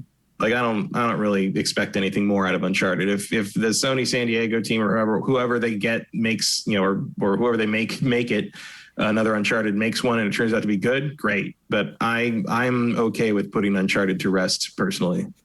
Yeah. Well, you didn't like Uncharted 4. I did. No, I like The Lost Legacy though. I would, I'm down with more of that. Again, I feel like they did everything they need to do in Uncharted. Really, like it's. Like, I don't know where you go from there. It's the story's kind of been told. Nathan Drake's story has pretty much been told. I guess you can continue with some of the other characters. I wouldn't mind like a Sully prequel or something. Yeah, I would be totally down with that. He's a great character. But I mean, you kind of have to continue because they're planning to make a movie franchise. So, you're gonna, the rumor is that Last of Us remake was going to be basically trying to align it with the Netflix show they're making. So there's probably going to be a wing of Sony games now that are sort of companion pieces to their movie and TV projects. So that's probably where Uncharted Legacy kind of cracked the window open to what you can do with Uncharted going forward. It had all basically new lead characters and female lead character. Yep. And that one was not very focused on by Druckmann, as I understand it. Yeah. That was he was already on The Last of Us 2 by then. Yeah. But so if he's got one of the new projects is being run by the guy who I can't remember his name, but who directed Lost Legacy, like great, because he did a great job on Lost Legacy. Yep. So anyway, that's the latest on Naughty Dog. I don't know if we're going to see anything from them for a while. Do you think we'll see stuff more quickly or less quickly now that they're working on 3 projects? I don't know. I mean, it's kind of hard to say. Like they showed Last of Us 2. I would think too early. That was years and years before that game was ready. To the point that, like, I remember when that was the little teaser with her playing the guitar and Joel pokes his head in. We ran that a lot on GameFace. Yeah. Well, I remember like I was like, that game's like 4 years out, and you're like, you're crazy. That's next year or something. They wouldn't show it this early, and I'm like, and they did. And they sure did. They sure did. And look, it didn't hurt them. It didn't hurt the sales or anything. So I guess it if anything, it just kind of built some hype. But one of the reasons that built hype was because we were already invested in the Last of Us characters. Yeah. So for a project that's completely new, I would say you probably want to debut that a little closer to release. Don't you think you may want to debut it a little earlier so you can build sort of the lore and the world and people understand it? No. All you're doing is stretching it out. Then you want the initial rush of Naughty Dog's making something new. You've never seen it before. Here it is. What's that? Let's we're going to do that. We're going to be another preview and demo thing, and then you're going to get it at the end of the year. Like that's how you get there. That's the hype machine for that. You don't want to give people too much time to think. Okay. I don't think they will. They'll see Naughty Dog and they'll buy it. I think. Yeah, I mean, probably. That's kind of where we're at this point. I don't blame them. Like it's too. People are already invested in Ellie and Joel, and you were never going to hit a point where 4 years later people are like, "Well, I'm tired of thinking about this now. It's over." Yeah. If you're just going to show me a bunch of new stuff that I don't have any attachment to, and then make me wait 4 years, like that's different. Like that, there's a more sour taste to that. So I think you want to show that closer to really, even if it's just 2 years. You know, it's you don't have to like you don't have to like Fallout for it or anything. Oh, okay. But I think just like don't show stuff half a decade out if I don't already care. Gotcha. You know what I mean? I thought you were talking about like the Fallout model, basically. No. Okay. I mean, I wouldn't mind that, but I think just like 2 E3s is about my limit for a new IP I think that's from fair. them. I think that's totally fair. It's insane that we would have to even question whether something like that is fair. But I mean, look, But after Cyberpunk and The Last of Us Part 2 and blah, blah, blah, it's just kind of the way it is now. All right. Final Fantasy 7. Yep. Shenmue. Yep. Okay, so speaking about hype, there's nothing more hype right now than the PlayStation 5. The console, still, they can't make enough to satisfy the demand for the console. I still can't find one. I have honestly been trying to get Pachter a PS5 because he's become so disgruntled over what Sony not sending him one that he's not even trying to get one. He's given up. So I've been trying to help him find one because I realize he's in this dark place with it. And you can't. You cannot get a PlayStation 5. It doesn't matter how many times I show up to Walmart.com or BestBuy.com or GameStop.com. I cannot get a PlayStation 5. It's the same song and dance. You get there, you go through the process, the website crashes. They still haven't fixed their websites. Like, they still crash. They still haven't instituted queues for this stuff. Like, they've had time now, Matt, to, like, figure this stuff out. They haven't. They've decided this is good enough, and this is the way we're going to do it. You still cannot find a PlayStation 5 on store shelves. You can't even get, if you get to the website the minute they go on sale, you're still not getting one. It's very discouraging for people who are trying to get them. Yet, it just continues. Like, it still hasn't died down from the way it was over the... I still am shocked that I have one, Matt. Like, I just got so flippin' lucky. Like, there are people just as dedicated as you and I who still can't get one. Lots of them. Like, it's crazy and it's bizarre. And that has resulted in the PlayStation 5 being the fastest-selling console in the history of video games. It's 5 months out at this point. You still can't get one.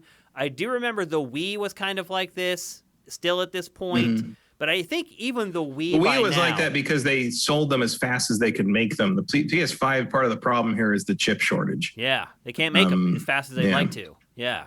And that's a problem. I got some friends that are doing the same thing. They want one and can't get one. I tried to help a bit, and I did find one.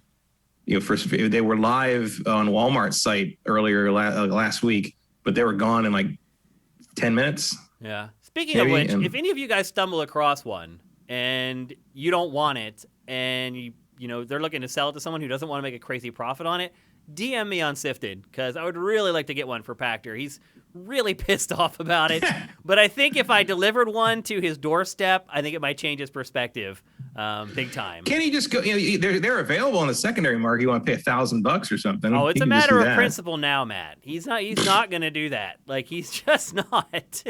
His contention is like he's very angry that he sees YouTubers with them. That's what bothers him the most because he's like, okay, they consider them influencers. Am I not an influencer? And he's right. Like, he is a huge influencer.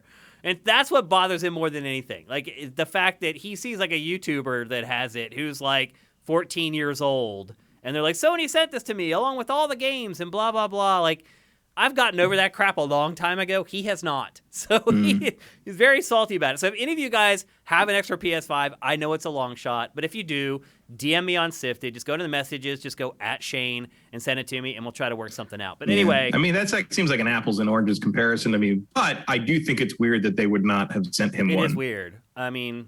like I wouldn't expect the same person sending PS5s to influencers to be the one to send one to him. Right. But it feels like there's about 5 people with VP in their title over there that would be like, oh, we got to make sure we get one to Pachter. Yeah, it sounds like there's somebody's got a grudge or something over there. I don't know, but it is weird. And he's not taking it well. So anyway, if any of you come across one, just hit me up.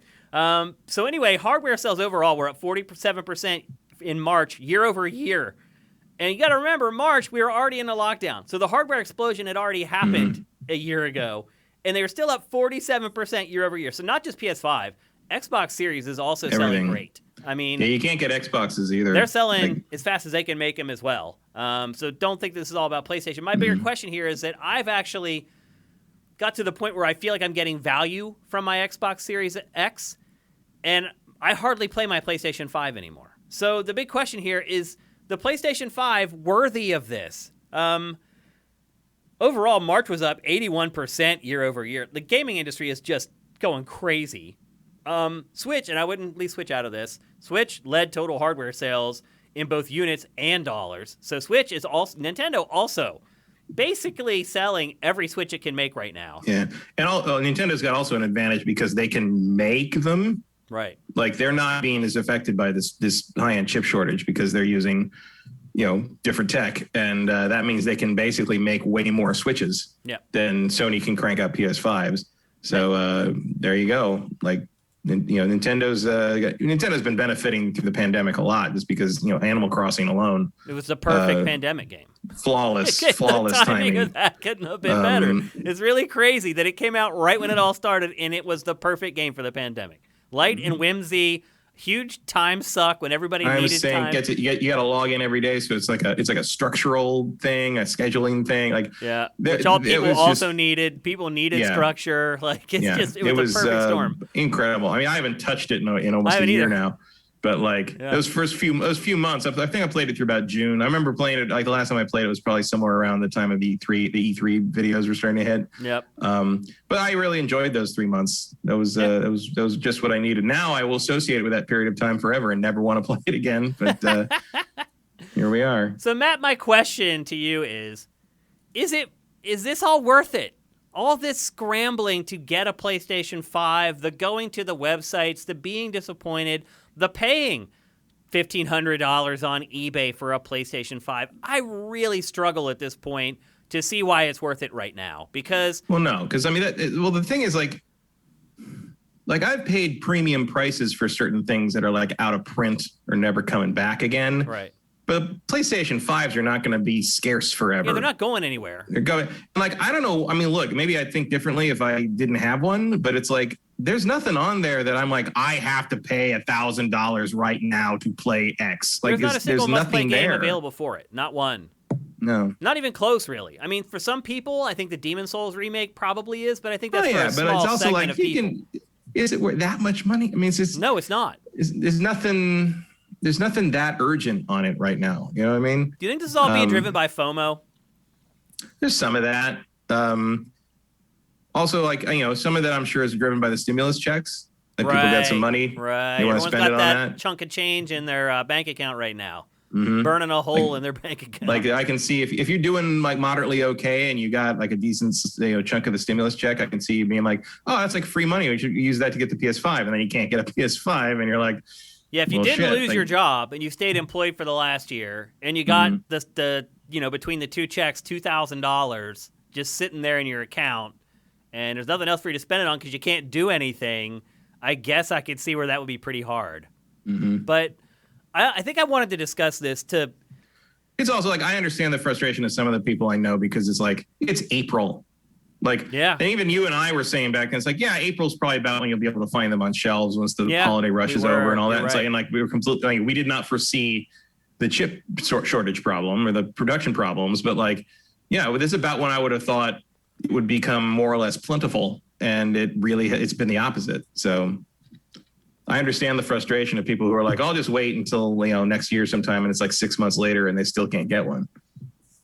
I can understand the frustration, but I think they should not be as frustrated as they are, is what I'm getting at. I don't think they should be willing to throw money at, scalpers and definitely do not pay the scalping price on eBay. Unless you're a trust fund kid and you've got, $100 million sitting in the bank and money really doesn't mean anything. Yeah, but even then, don't encourage that kind of behavior. Yeah, I could understand if somebody like that bought it, though, at that price. Any normal but it's you're contributing to something that you shouldn't be contributing to. It's just going to make it worse. Could I afford to do that if I wanted one? Yeah, I wouldn't. I'm not going to give somebody that money. Well, the other day, someone in my Facebook feed posted basically rubbing it in people's faces. They're "Oh, you fools who are trying to get PS5s. I've already got 10 and I've sold 8 of them on eBay."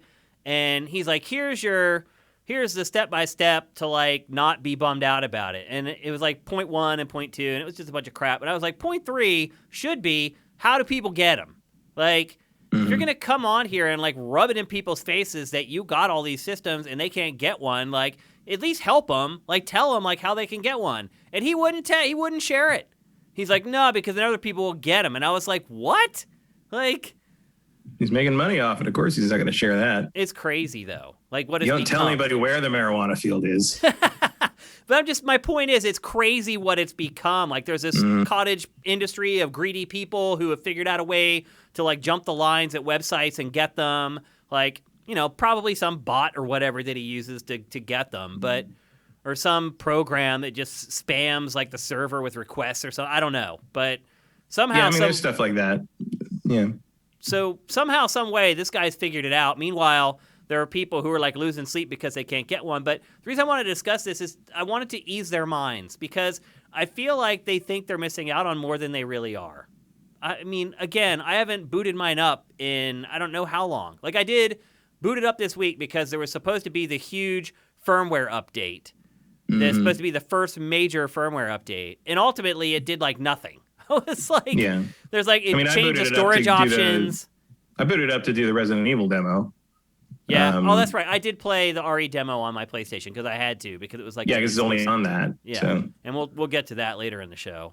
But otherwise... But other than that, not a lot of activity over there. But you can do that on a PS4 as well. You don't need a PS5. Right. You can get the demo just on your own PS4. Everything is true of that except Demon's Souls, really. Yeah, so far. And that's the other thing, like... I guess Godfall, but who cares? Yeah, who cares about that? I mean, that's the other thing. You're not missing Destruction All-Stars, which just popped up in the B-roll. But, like, you're not missing anything. I was going through my library on that thing, and I saw, like, Destruction All-Stars. It says, like, in library. I'm like, why do I own that? I forgot I got it through, like, PlayStation Free Plus. From PlayStation Plus. Yeah, I was like, why do I have that? What's that doing here? It was like finding a U2 album in my iTunes thing. It's like, who authorized that? The other day I was on Twitter, and like this is how bad it's got, Matt. It has become like a status symbol, essentially. And I was on Twitter, and I was scrolling through, and there was this kid who had pulled into like this Roach Hotel parking lot, parked his car, flew the doors open, and then sat the box of his PlayStation 5 in front of his car and was posing on his car. I was just like, Are you freaking kidding me? Like, this is where we're at with these things? Like, it's not worth it, people. It's really not. It is just a piece of plastic and transistors, and right now there's really nothing to play on it. And I would argue, too, it's like, honestly, you probably had more fun driving there and taking that picture than anything you could have played that came out this week on PlayStation 5. I got more joy at laughing at his photo than I have got from playing my PlayStation 5 for the last, like, 2 months. I'll be honest with you. Like, I just feel bad. I played Disco Elysium on it. That's cool. But again, that's on PC too. But if you don't have a PC for that, that's a good reason. But again, also on PS4. I mean, the other thing I would argue is that like playing PS4 games on PlayStation 5, the jump isn't that big. Like, yeah, it's just the load time. Really. That's it. The way the games don't look that much better. That was my biggest disappointment. Actually, was I got my TV before I got my PlayStation 5, so I had like a 4 or 5 day window to play my PS4 Pro on my new 4K TV before I got my PS5. So I played like Spider-Man, Assassin's Creed Valhalla, like 3 or 4 games, Watch Dogs Legion. I played those all on PS4 Pro before I got my PlayStation 5. And that was the biggest disappointment for me with PlayStation 5, was seeing that they did not look that much better running on the PlayStation 5 Now, Spider-Man does. It does. The remastered one does. But load the other times, thing I'll say, Watch Dogs Legion looks so much better on the Series X than on the Play. I don't know what they're. I think there's a difference in what the bells and whistles they turned on the Xbox for Legion, because it looks real good on the Xbox. I have not tried it yet. To see. When I loaded that up for the first time on the Xbox, I was like, whoa, because that was right after I played Watch Dogs Legion for like a month, right? I was probably 40 hours in that game on the Xbox One X. And when I first loaded it up on Series X, I was like, wow, like you could see forever down the street. The lighting looked different. Like it looked like a different game almost. And then but everyone I know who had it on PlayStation 4 and switched to PlayStation 5 said exactly what you did. Like it doesn't look any different. So there must be some difference in bells and whistles on that, I think. Yeah. But yeah, overall, like unless it was specifically remastered or patched for PS5, the jump is not particularly noticeable if you're playing PS4 content. Even the Avengers patch, I didn't really notice a difference. Yeah, I did load that up when the PS5 patch went up, and I'm like, I mean, I can see it because I know what I'm looking at, in terms of like ray tracing and stuff, but like it doesn't make a difference really. Yeah. Here's what I would say: instead of beating yourself up over the fact that you still don't have a PlayStation 5 and running around on the internet and following Wario 64 still trying to get one, just stop and wait. Because really the next big date you need to be looking for is the release date of Ratchet and Clank Rift Apart. It's still 2 or 3 months away. Let all these idiots overpay for them, take up all the stock at GameStop, just chill. Maybe worst case scenario, find a cheap PS4 Pro somewhere so you get a little bit of an upgrade. The value of those is sky high as well. So if you buy one, you'll be able to resell it for a pretty high value because you can't find those anywhere either right now. So if you can find a PS4 Pro, maybe get that because it still looks really, really damn good on a 4K TV. But just chill on the PlayStation 5. Like, I know it's hard, especially if you've been at this now for like 5 months and you still don't have one. It may turn into like this personal thing for you where you're like, I'm not going to let it beat me. Like, I've got to do it. I've got to get one. I really struggle to find a reason why it would be worth all the hassle, especially if you've been doing this for 5 months and you just keep striking out over and over again. Matt, the other thing is that accessories have like done really, really well over the last few months. The DualSense controller selling like hotcakes. Looks like a lot of people want that extra controller.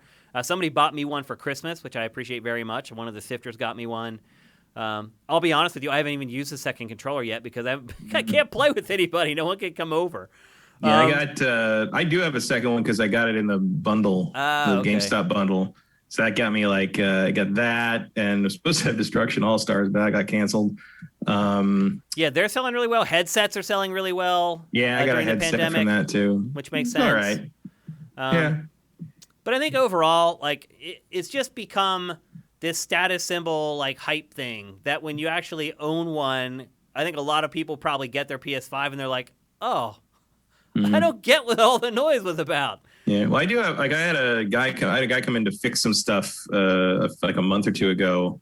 And he came, he like, you know, he's from a plumbing service, but he's like, you know, he knew games and movie stuff. And when he went through the living room, he's like, is that a PS5? I'm like, yeah. He's like, Sacred cow. He's like, that is gigantic. Like, you've never seen one before. And he's just like, that's huge. Like, I don't know where he's like, I want one, but now I don't know where I'm going to put it. Yeah. I'm just like, yeah, they're big. That happened. They fixed our air conditioning like 2 weeks ago. And the guy who came in was like, oh, you got a PS5. And it's crazy what it's become. Like, and this guy, he didn't even say like, I'm a gamer. Like, he was just like, he just knew what it was. He just knew that I had something that a lot of people are trying to get. And then I was like, oh crap, he's going to come in and like steal it. Oh, the Philly boy. Exactly. Man, hey, my apartment here in LA got broken into when I was home for Christmas. They took everything. I lost like my entire game collection. I had to rebuild. So it's not just a Philly thing. Like, no. I mean, we're coming up on the year anniversary of those guys trying to break in here. Right. Yeah. I mean, you had to break in while you were there. Yeah. Which is just crazy. I prefer my break-ins to happen when I'm not there, Kyle. Okay? Well, they ran away from me, so it worked out okay. But anyway, look, if you've been on this crazy journey trying to get a PS5, take it easy on yourself. One, it's not you. It's not you. You're not the reason you're not getting it. And two, when you do get it, you're probably going to be really disappointed in it because there just aren't a lot of great games to play on it yet. So even if you are a big Souls guy, you'll get through Demon Souls in a couple weeks, and then you're just left with crap like Destruction All-Stars. And you've also got like Miles Morales, yeah. There's a bunch of stuff to play on it. That game's like 10 hours decent. Long. It's not very long. Yeah. Spider-Man's worth playing again, the remastered version. There's stuff there, but it's like, again, like, and there's going to be some serious FOMO when Ratchet comes out. That's for sure. Like, I think Ratchet's going to be a bit, you know, that's what I said. A game of the year candidate, but June. Like, and when Ratchet it might not be any better in June, but we'll see. I'm interested to see if I know Sony's not at E3, but I assume they'll do something around the same time or before or after in there somewhere. I'm curious if they'll address this at all, or at least give some kind of a time frame of when you expect to like fix it. Yeah, because they really haven't issued an official statement. No, there's been really no communication about it at all. Yeah. Sony's been kind of radio. That's part of the frustration too, I think, is there's no indication of like, do you know this is happening? Are you taking steps to change it? Are you like, is there going to be is there a light at the end of this tunnel at all if people can't get one? Like, you know, I think people just like some information. Yeah. Yeah, and I can understand that. Particularly people who've been trying for 5 months to get one and haven't got one yet. But my advice definitely is to just chill, wait until Ratchet starts creeping up, and then dive in and try to get him. Just let all these people run themselves ragged over the next couple months. That means that there'll be less demand for it when you go to find one, and it'll all be good. Hopefully you'll get one just in time for Ratchet. But that's the latest. It's weird to think, because September was when we were doing all the, our pre-order mad scramble day for the new systems. And like, that was further from today than that day was from the beginning of the pandemic. Yep. It's crazy. Like 7 months versus 6. Like, been doing this a long time. I mean, all electronics are having this problem. There's just not enough chips for anything right now. GPUs having the same problem. Phones having the same problem. Yeah, even hard drives. You're running into a problem. And some of it is like the Bitcoin nonsense. But it's getting harder. It's getting almost impossible to just build a PC anymore. Yeah, like you're not even just in competition for the graphics cards anymore. Now you're after the CPUs and the hard drives and the SSD stuff. It's like, it's ridiculous. The RAM. I really wish I had bought a Bitcoin like 8 months ago when they were $6,000. I wish I bought them when they were like $20. I have a friend who has like 20 Bitcoin. Yeah, because he bought them when they were like $5. Good luck getting any actual money out of that. I mean, you can sell them. You can absolutely. You got to find someone to buy them first. Yeah, but the exchanges do that for you. People are buying them still. Like but they don't just hand over cash. It's very hard to get a decent rate out of trying to actually sell them for cash. Yeah. Like it's not an instant cash in thing. I got some people that tried to do that because they're like, I got all this stuff and I'm going to totally cash in. They couldn't get any money out of it, really. Any? Not much. I mean, they got a couple $1,000s, but their stuff they had was worth hundreds of thousands of dollars. But they can't get that money. Huh. Because you can't just dump Bitcoin that easily. Yeah. I mean, they're not like stocks or whatever. You have to find a buyer for it. But there's plenty of buyers. Everyone's buying Bitcoin right now. But also they're actively discouraging dumping. So you're going to have to find someone that's willing to do that transaction, and that's been part of the problem. Yeah. Because remember, it's kind of a cult. And like, trying to get out of the cult by selling off your Bitcoin is going to be frowned on by the people you're going to need to rely on to make that transaction. Well, it was like Wall Street Bets with GameStop. How they were like, they were basically demanding people on Reddit to not sell the stock so it would keep going up. And most people were like, screw you, man. I just became a millionaire in like 2 days. I'm cashing out, bro. And I don't blame them one bit. All right, let's move on. We're going to talk next about CD Projekt RED, which has been, for the most part, pretty much a disaster for the last 8 months, unless you're the bank. So CD Projekt RED announced its financials this week, and if you're hoping that it was going to do poorly because it released an unfinished game and had to return a bunch of those, or accept returns for a bunch of those, you're going to be sorely disappointed. CD Projekt RED turned a profit of $303 million for the year. It triples. That's profit, not revenue. Profit. The revenue was $562 million. So you figure there's $260 million extra there. A lot of that were probably returns, that they had to return the game and refund the money. Still, turned a profit of $303 million for the year. It's triples the highest profit CD Projekt RED has ever had in a year. I'll give you one guess what the record was before that. 2015. That's when The Witcher 3 came out. It was also on store shelves for like a fraction of the time that The Witcher 3 was on. You remember, Cyberpunk launched December 10th. It had 3 weeks on the market. Witcher 3 launched in May. So yes, a lot more time. It's insane. I mean, it was the most anticipated game in ever. 8 million pre-sales. 8 million pre-sales it had. It's insane, dude. So the revenue was 4 times what its best ever, and it's 4 times what they made in 2019, and 2.5 times its prior record with The Witcher 3 in 2015. And then profit was triple the profit it had in 2015. What have we learned from this, Matt? You don't know if the game's broke until you buy it. What lessons can we take away from this? Because look, what lesson did CD Projekt RED learn? Nothing. It learned it can get away with anything at this point. It can release a completely broken, unfinished game, and as long as it manages the hype cycle correctly, it won't matter one bit. Well, that's kind of, this is sort of how it goes. It's not a lesson. It's just the nature of, it's sort of like, movies that have big opening weekends doesn't mean the movie's good. It means people want to see it. In this case, and then you got to look at like, what's the drop like in the second weekend? In the case of a game like this, it's not as immediate. The second weekend isn't really the killer. What you're doing is you got to look down the road and how's your next game going to be received. So if you're CD Projekt RED, I think that's what you're probably, that's why you're making good on all this stuff with Cyberpunk, is because you want sales like that to continue to grow for your next whatever that may be, Witcher 4 or whatever the next thing they put out is, because the nature of how Witcher 2 grew over Witcher 1, Witcher 3 grew over Witcher 2, Cyberpunk really grew over Witcher 3. If you then deliver your next project and it's substantially less than Cyberpunk or possibly less than Witcher 3, your shareholders and your investors are going to be like, what the fuck? Like, what are you doing? Like, that looks really bad. And that's where it hurts. So they want that, they want the confidence of the people back so that they don't look terrible in the next time they release some kind of product. Yeah, they made money, but like, it's sort of the same thing with like No Man's Sky. No Man's Sky made Hello Games a ton of money. It sold like crazy, and everybody thought that was the worst thing they'd ever played. And again, Hello Games made good and fixed the game and went above and beyond on that. But Hello Games made their money off that thing. Like, they could have walked away and just said, have fun with the broken game. We don't care. But they didn't. And neither CD Projekt RED. It's just, it'll take a while. I don't know, man. They just released that patch and it like broke just as much stuff as it fixed. Like, I don't know if this game is fixable, Matt.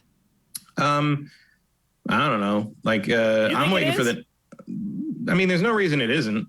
I'm waiting for the next gen patch before I jump back into that thing. All the patch stuff they're doing now is just fixing, quest bugs and, things that break the game, break progress and stuff like that. None of the patches they're doing right now are particularly exciting. Right. That's for sure, because they're just trying to get the game up to code, essentially. They're trying to finish the game, essentially. Yeah. It's like you're trying to basically, it's like we want to see what the house looks like with the new coat of paint and all the new landscaping. They're like, we have to make sure the ceiling doesn't collapse first. Yeah, so like, it's not the electrical doesn't cause a house fire and burn it all down. Like, that's really what we got to get all the dead dogs out of the basement. It's just there's a lot of work to do before we can worry about what the shrubs look like. You know what I mean? So for us, I'm waiting for the next gen patch, whenever that may be, later, end of this year, next year, maybe, who knows? But I already played 40 hours of the damn thing. I don't need to do it anymore until they substantially. I finished it already, so it's like whatever to me. But I know there's a lot of people like you who kind of put it on hold because they got sick of dealing with the bugs or whatever. Mm-hmm. Matt, if you're CD Projekt RED, what do you do going forward? How do you, because you bring up a good point. Consumer confidence in CD Projekt RED is at rock bottom. So if you're CD Projekt RED, how do you fix that? I mean, obviously, not giving up on Cyberpunk 2077 is a start, but here we are 4 months later, and it's still not fixed. Mm-hmm. So yeah, I didn't expect it to be, really. I figured by now the game would be way better than it is. Like, I didn't think it would still just be littered with crash bugs at this point. I figured by now they would have squashed most of those bugs. I think they have, but there's still a lot in there anyway. And any kind of patch, Witcher 3 used to do that too. They do put up big fixed things and it would break something else. I don't think they ever quite got the HDR on the Xbox One version fixed again. Yeah. It's just, that's the nature of the beast. I think you keep plugging away at that. I don't know if you ever hit a point where you can announce that the game is finished or fixed or whatever. Yeah, like a year later. There's no clean way to do that, right? That's what I'm asking. Like, how do you fix this? Like, I don't know if you can. I think you just keep doing, you keep patching and patching until I think you feel like it's up to par, and then you do the next gen patch. And I think the next gen patch you use sort of the same way that No Man's Sky used Beyond, where you kind of treat it as sort of a soft relaunch. Sort of thing, and say like, okay, it looks like this is what it looks like, and it's ready for all systems, and like if you try it again, blah, blah, blah, blah. And then you kind of hope that people forgive it a little bit, and then moving forward as you get your next project in line, I think maybe you announce what it is or do a little teaser trailer, but again, going with my Fallout 4 plan thing, I don't think you show that game until it's real close to done. And when you do show it, you play it live, real time. Like, you play the actual game. You don't do some kind of planned demo thing. You put the game in the system and you play the damn thing, and you just show what it looks like and how it works, warts and all. And then you release it 6 months later and hope that people are willing to believe you again. There's not much else you can do. A lot the of only people thing that's in really chat going to come are the only bringing thing, up the media and the media's culpability in the hype levels for Cyberpunk. How do you feel like CD Projekt Red should address that? One thing I would say is the press, you should probably let the press play it. Yeah, you should let but also, like, I find that to be a bit of a red herring, because, like, the press was reacting to the people who were hyped about the game. Like, the reason you saw the game hyped up by the press is because people were hyping it up independently of that. Like, as Sessler pointed out, like, the most talked about game on the internet always is Fortnite, until they showed Cyberpunk at that Xbox conference, and then Cyberpunk was the only game that ever got talked about more than Fortnite for any amount of time ever.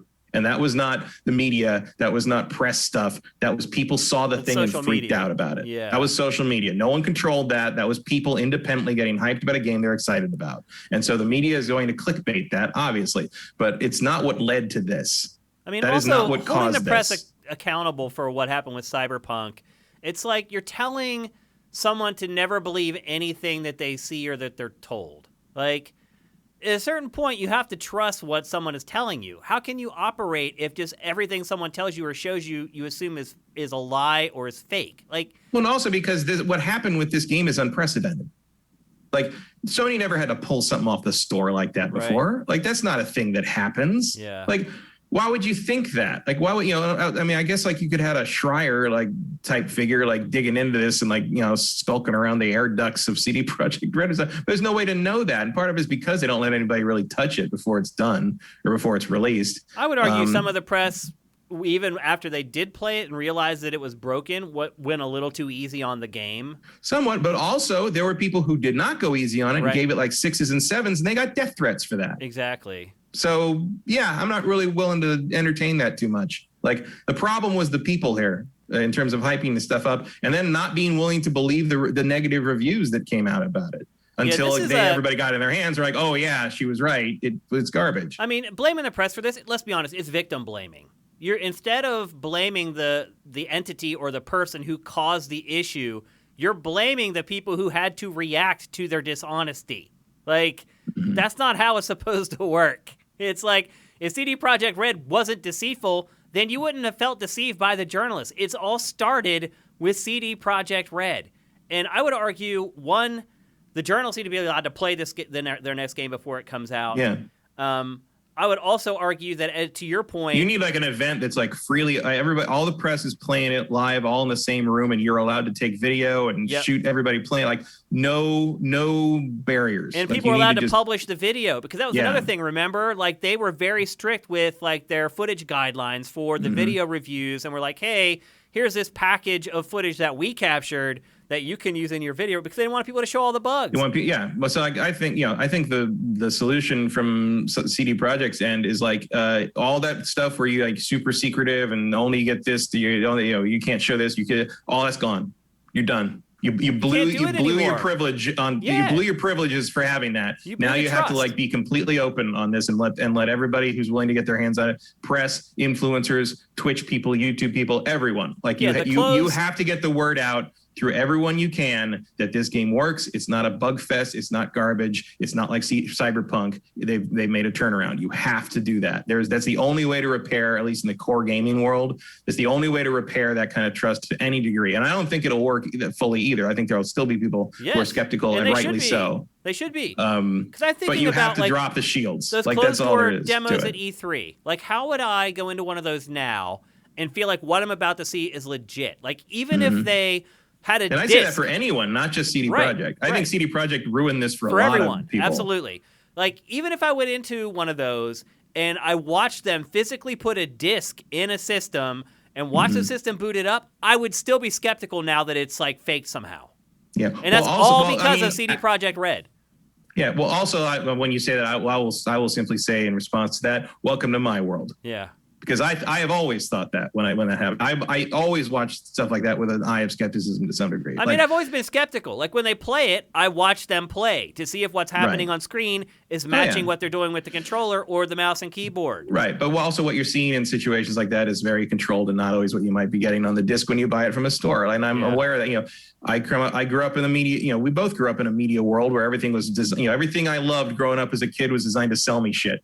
Yeah. I was well aware of that. You learn that there's a caveat emptor undercurrent to our entire existence in this pop culture landscape.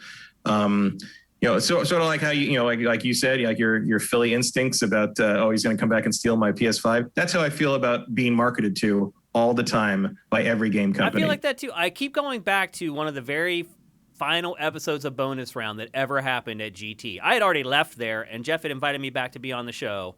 And I was on there with like an influencer who I don't remember. I think it was someone from like Rooster Teeth or something, and Andrea Renee. And I remember like even during the show, but especially after the show, everybody there was like, "You're so skeptical." And I was like, yeah, it's called being a journalist. That's what you do. You don't just accept everything that they tell you. And so I am very skeptical, and still this happens. So I don't think that there is any fixing it, Matt. I really don't think there is. I don't think there's any way CD Projekt RED ever gets 8 million pre-orders for a game ever. I would be surprised if CD Projekt RED ever gets 4 million pre-orders for a game ever again.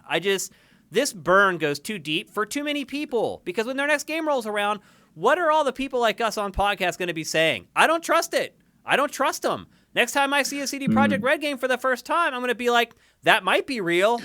Right. Here's the thing, though. This will be a very interesting test of something I've been curious about for a long time. And that is how much any of this shit matters. Right. Because that's the lower third. You can't see it right now. Says lesson not learned. Right. But like, I'm talking about something different. I'm talking about the fact that the people, as I say over and over again, the people who make these things critical mass hits, millions and millions, tens of millions of copies sold, don't listen to these podcasts. They don't read these reviews. They don't do any of that. They don't. So, but I'll say this. My friend who falls into that group called me and was like, that game's a piece of shit. Right. Well, that's my question is there's two elements to that. First, will the mass audience that makes these things, these critical mass hits, will they have all kind of universally had that experience of Cyberpunk and then apply it to the same company later? Will they even realize that The Witcher 4 is made by the same people that made this game? That's a good point. Further, you might want to bury that in the opening credits. You could get away with that to some degree. The other thing is, will those people hold that grudge or hold that accountability in their minds 4 years later? Mm-hmm. Will it matter to them will it matter to them when they see another Witcher game after they like The Witcher 3 and they've watched 4 seasons of the Witcher Netflix show they love so much? Will it matter? Will it hold them back anymore? I would say they got a pretty good shot at getting 6 million pre-orders. My thing is, like, the only thing that can really fix it to any appreciable degree is if the next game is good out of the gate. Yes, polished out of the gate. Like, the next game is a make good. Like, you cannot expect record-setting pre-order numbers or launch day numbers out of the next game, because that's the game that's going to get you those numbers back maybe next time. So we'll expect to play The Witcher 4 in about 2027 is what you're saying. Yeah, we'll see. We'll see. It'll be a nice end of PS5 life game, and we'll see if they've learned anything by then. That's how long it would probably take, one, for the stink to wear off of what happened, and two, for me to even have a modicum of trust for CD Projekt Although, RED. Look, and we'll see, because even every time No Man's Sky puts a new update out, you still get a little flood of people talking about it's the worst game they've ever played, but they haven't played it since 2016, and that was 5 years ago. So people do remember when something they're very excited about turns out to be a dog. Yeah. So I mean, I'll tell you this much: we're never going to see another Cyberpunk game again. Yeah, I don't think we'll ever see a sequel. I wouldn't. If I were them, I would never touch that IP again. Yeah. And after what's happened, I don't blame them. I would say this, though. I would like to see another one. I hate to admit I'd love to see them try it again, or someone try it again. Through all this, I still liked the game. Like, there are some genuinely moving moments in the game. I liked the setting still. It was just garbage. I would love an approach to Cyberpunk of that ambition level, but like that actually deals with a cyberpunk setting that has relevance to today and isn't like a throwback to like 1988. What? Right. Yeah. I just found it a little too retro to be of any value to me in terms of that. Like, it was nice to see, but it just felt paper thin in terms of what it had to say, if anything. It was entirely about the characters as far as I played, which is fine. Like, you can do that. Yeah, I was okay with that. I didn't have a problem with that. But it just like there seemed to be there's a little more meat on the thematic bone on Witcher. And, I'd agree. I agree 1,000%. Yep. I just felt Cyberpunk, which is fun, but like Cyberpunk shouldn't be that. Like, Cyberpunk should have more meat on it in that regard. There was Cyberpunk, certainly the opportunity for it, for sure. Yeah, you have the opportunity to really make some social commentary and some political commentary with the Cyberpunk setting of any nature, and they just dodged it. Like, they Ubisoft a little bit of it, but not a little enough. bit. But it was like playing Far Cry 5. It's like you had the opportunity to really go for the jugular on a couple of these things, and all you did was just sort of dance around it. That's just disappointing. That's right. That's an accurate assessment, I would say. So.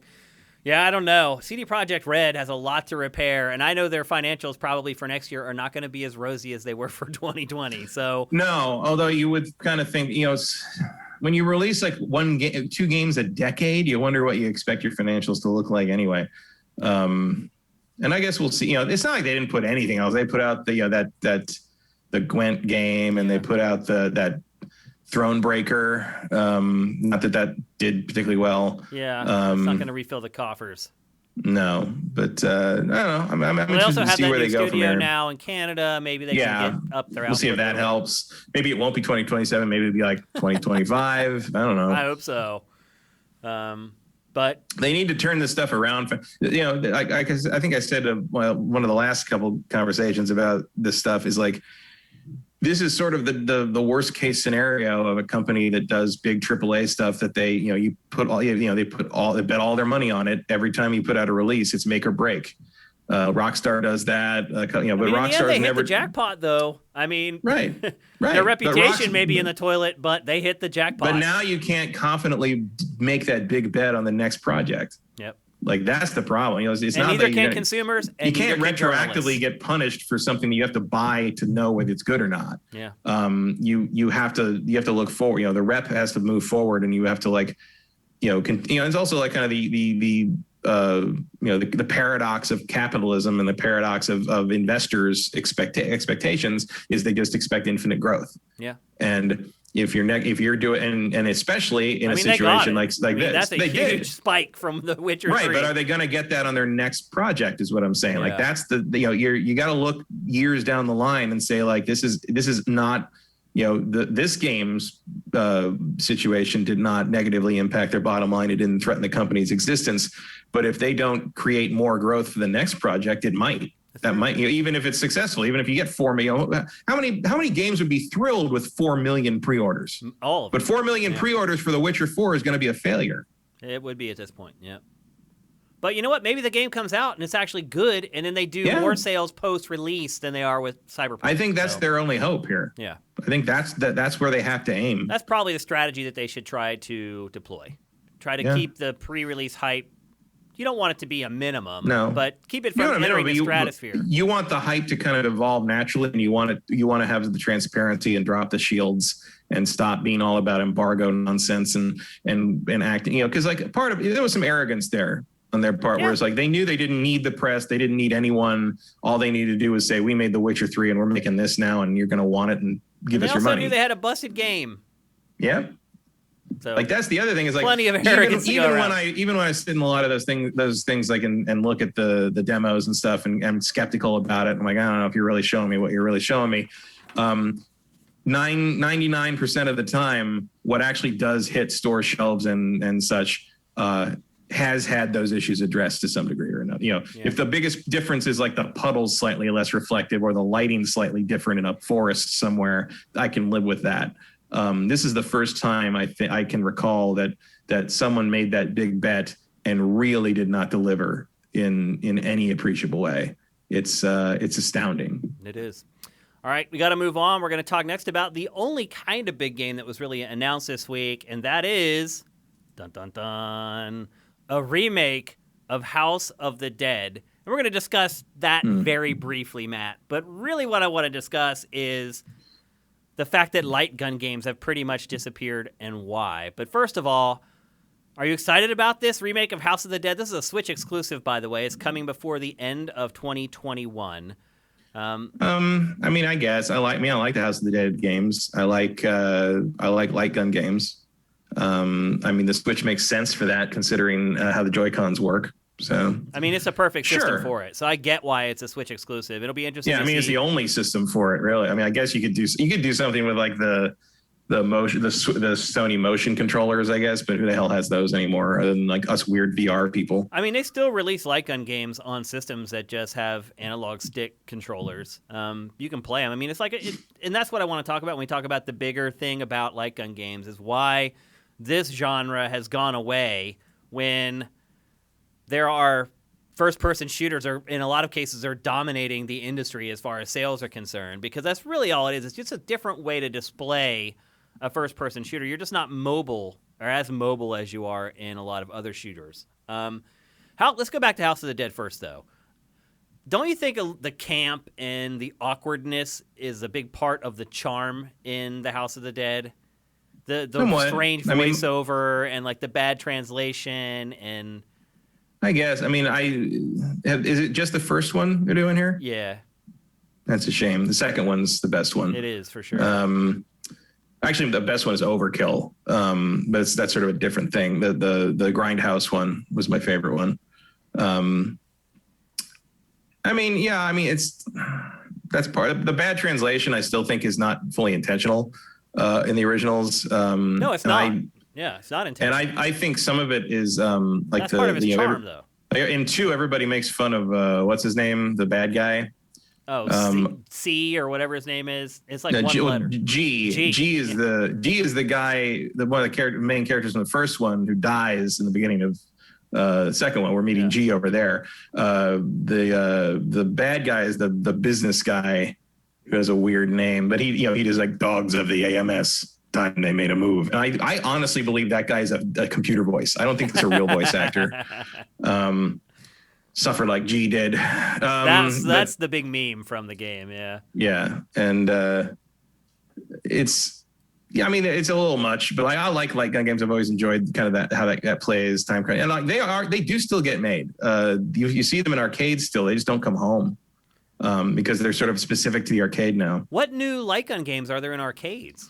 They did like a Transformers one for the movie. Really? They did a Silent Hill one. They did, they're like big sit down things. They look like photo booths, but you see them in like arcade family fun center. Well, you did until the pandemic. I don't know what that's going to look like, but there were still new ones coming out periodically. It seemed like I always saw just the old ones still in the arcade. No, I mean, I'm talking like last 10 years, they still get made. Okay. I used to go out to, God, what is that one out in San Gabriel Valley? There's an arcade out there.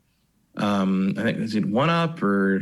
I mean, there's been a few for consoles. Ready Player, not Red Ass. That's a stupid book. Player One Up or something. I don't know. There's a big one. It has a lot of imported Japanese games over there and like crane games and stuff. And they have all the current like sit down light gun stuff, which it is still made. It's just not particularly popular or common. Also, they're like $1 per play. It's ridiculous. Yeah. Like it's on consoles. The genre kind of died with the Wii. Like right now, we're checking out B-roll of the Dead Space light gun game. What was it called? Mm-hmm. Dead Space Extraction, I think. That sounds right. Yeah, and I have a bunch of them on. I think I had all the House of the Deads on the PS3. Because I have was there a collection release for PS3? Either a collection or it was all of them, like separately or whatever. I think there was something like that. But I have, having just gone through my PS3, I definitely have 1, 2, 3, and Overkill on that. And that was because I had like the light gun, the gun attachment things you could put the PlayStation Move in and use it as a light gun, which works really well. Like it's a little heavy, but like it worked. It was cool. And then there was that would be the main thing I keep my PS3 Umbrella Chronicles, I think. That's kind Umbrella of a Chronicles, yeah, like those are good. But Umbrella Chronicles and Dark Side Chronicles, I think, was the second one. Yeah. But other than that, like they've just disappeared. Why do you think that is?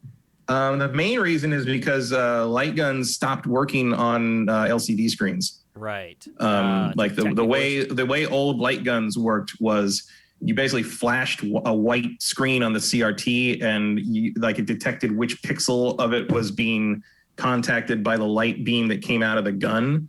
and that's how it knew where you were shooting, and that no longer worked on LCD screens. So you had to do a different sort of like feedback system, and so you couldn't keep moving the light guns forward that you already had, and then in conjunction with that, the light gun game was sort of waning a little bit, and you hit a point where you couldn't put out a peripheral with a light gun that worked on both the CRT and the LED screens or the flat screens, plasma screens and stuff. And as a matter of fact, I think my projection LED, like there was no way to do it at all. And then by the time everybody sort of had transitioned to the new TVs and you could make light guns that took advantage of them, the light gun game craze was kind of over. And because there was a time when they were like a big deal. I played tons of Time Crisis with they were huge on like the PS1. I remember I bring the PS1 to parties sometimes, and people would just sit in the corner and play Point Blank and Time Crisis all night. Like they were a big deal for a time.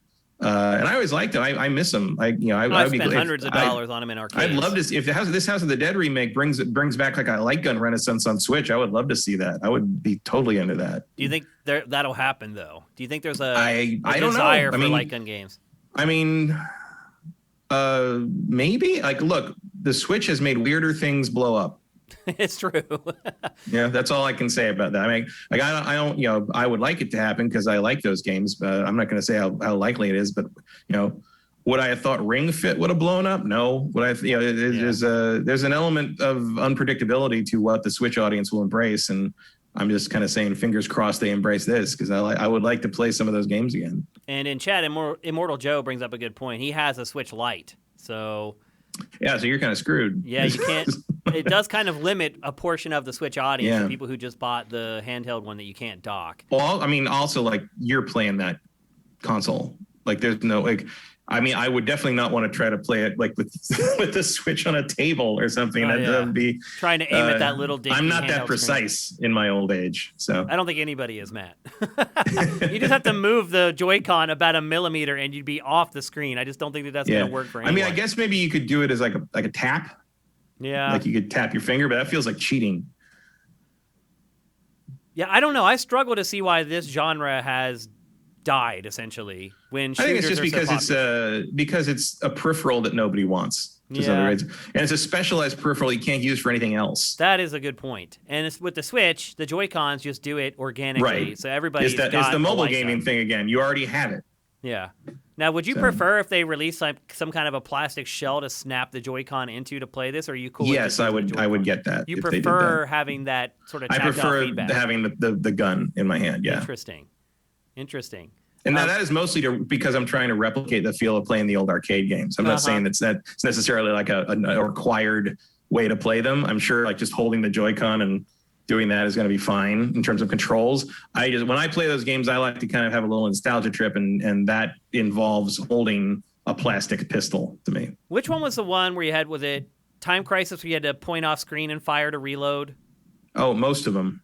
Yeah, why is that? Why is the mechanic like that you have to point it off screen and shoot to reload?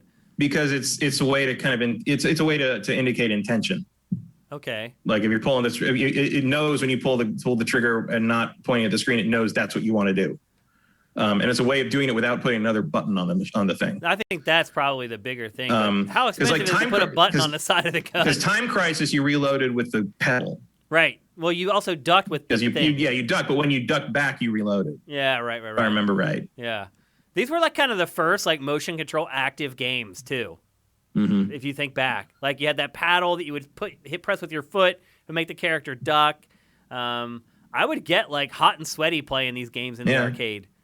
They're kind of like eventually they games like that after a while like did use motion control like sensors so you could duck and move in person and not use the pedal. Not Time Crisis, but I played a couple games like that. Police Trainer was like that too. It might be a case too, I think, of these games were designed to munch quarters, and they were very, very effective at that. I've literally, as I said, I've spent hundreds of dollars playing light gun games in the arcade, and a lot of arcade games, when they come home, they don't have the same appeal. Or part of the problem is that they're just ports from the arcade where they were designed for getting another quarter out of your pocket instead of just enjoying yourself while you're sitting on the couch. I think that's... And even if you do, it's also like sometimes arcade games like that, once you have unlimited continues, They lose their charm. You're done in like 2 hours and you paid $60 for it. Yeah. So and like like the Dreamcast versions of some of those games like did a good job of adding, like House of the Dead had like various other modes and like challenge modes and limited credits and remix stuff and boss rush stuff. They added stuff to try to make it more of a value of a package. I don't know how well they succeeded at all that. I have light guns for the Dreamcast somewhere too. I just thought of that. You're right though. All these games were designed to kill you a lot, so you have to but keep those putting don't work quarters on in, and also it takes forever anymore. to beat them when you're dying and putting quarters in. But when you can just continue as much as you want, it kind of loses a little bit of its allure. Yeah, there's just a little bit of that. That it's almost like a gambling rush where it's like, how long can you last? Yeah. On the money you just put in this machine, and if you lose that aspect, it's less fun. Also, you're usually out, you're with your friends, you're playing in the big loud arcade, and like you're drinking sometimes, depending if you're Dave and Buster's or whatever. It's just not the same thing. At home. I feel like the participate with plastic object game that really took off at home was Rock Band and Guitar Hero, which is a similar thing. It feels like something that should be an arcade experience, but it's not, because there are Guitar Hero games in the arcade, but you can't hear the damn music. So, and they're usually just, you play by yourself too. You play by yourself. You play 2-player with 2 guitars, and the guitars are always broken. Yep. It was just covered that's in kind Rona of a similar at this thing. Point. Right. Yeah. It's like that's not a thing anybody wants to do anymore without dousing the Stratocaster in a. You just have a giant 6-foot tub of sanitizer. Dunk it into it. Dunk it in and pull it up, whip it off, and there you go. Okay. Yeah. Do you miss light gun games really though? I do sometimes. I thought of that. Actually, it was funny. I thought of that going through the PS3 last week, because they're all still installed on there. And I'm like, oh, that would. Yeah, I remember House of the Dead 2 and Overkill. It'd be fun to play those again. I'm like, I'm not going to dig into that drawer and find the Move controllers and charge them up and get the plastic gun shells, and because I got 2 of them. Actually, believe it or not, that is the reason I bought PlayStation Move. Controllers. I bought them to play those House of the Dead games, the light gun games, and I bought the 2 shells so I could fucking John Woo it. That's why I bought, because I always wanted to do that in the arcade, but I didn't want to spend the quarters to do it. Yep. And sure enough, it's a terrible way to play them because you can't aim properly. Because guess what? No one can aim with 2 guns like that. That's not how anything works. But it's fun when you just doing that. So yeah, it's actually why I own I use the PlayStation Move stuff for the PSVR stuff. But the reason I have those controllers is to play House of the Dead. Gotcha. So there you go. Remake of House of the Dead coming to Switch before the end of 2021. Not developed in-house by Sega, but they have a pretty good partner working on it. So my guess is the game should turn out pretty well. But as always with that genre, your mileage will vary. Next up. I wish it had all 3 of them or something. I wish it was. I like how the first House of the Dead, but it's no House of the Dead 2. Yep. 2 is so good.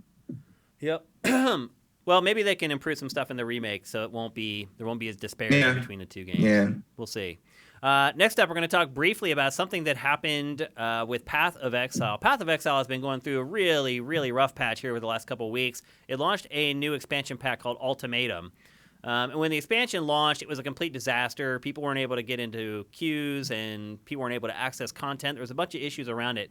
But then that kind of came to a head over the weekend when they finally got it up and working. The server queues were still literally, Matt, 2 hours long. That's crazy for that game. For those of you who don't know, Path of Exile is basically a Diablo-like. It's an isometric action RPG. It's been around for a long time at this point. In fact, Path of Exile 2 is just about ready for release at this point. They've been working on it for quite a while. But they released an expansion for this. Players could not get in. The queue was 2 hours long. And then suddenly, players started noticing that streamers were able to jump the queue and were able to play. And so it started this huge uproar on social media among fans of Path of Exile.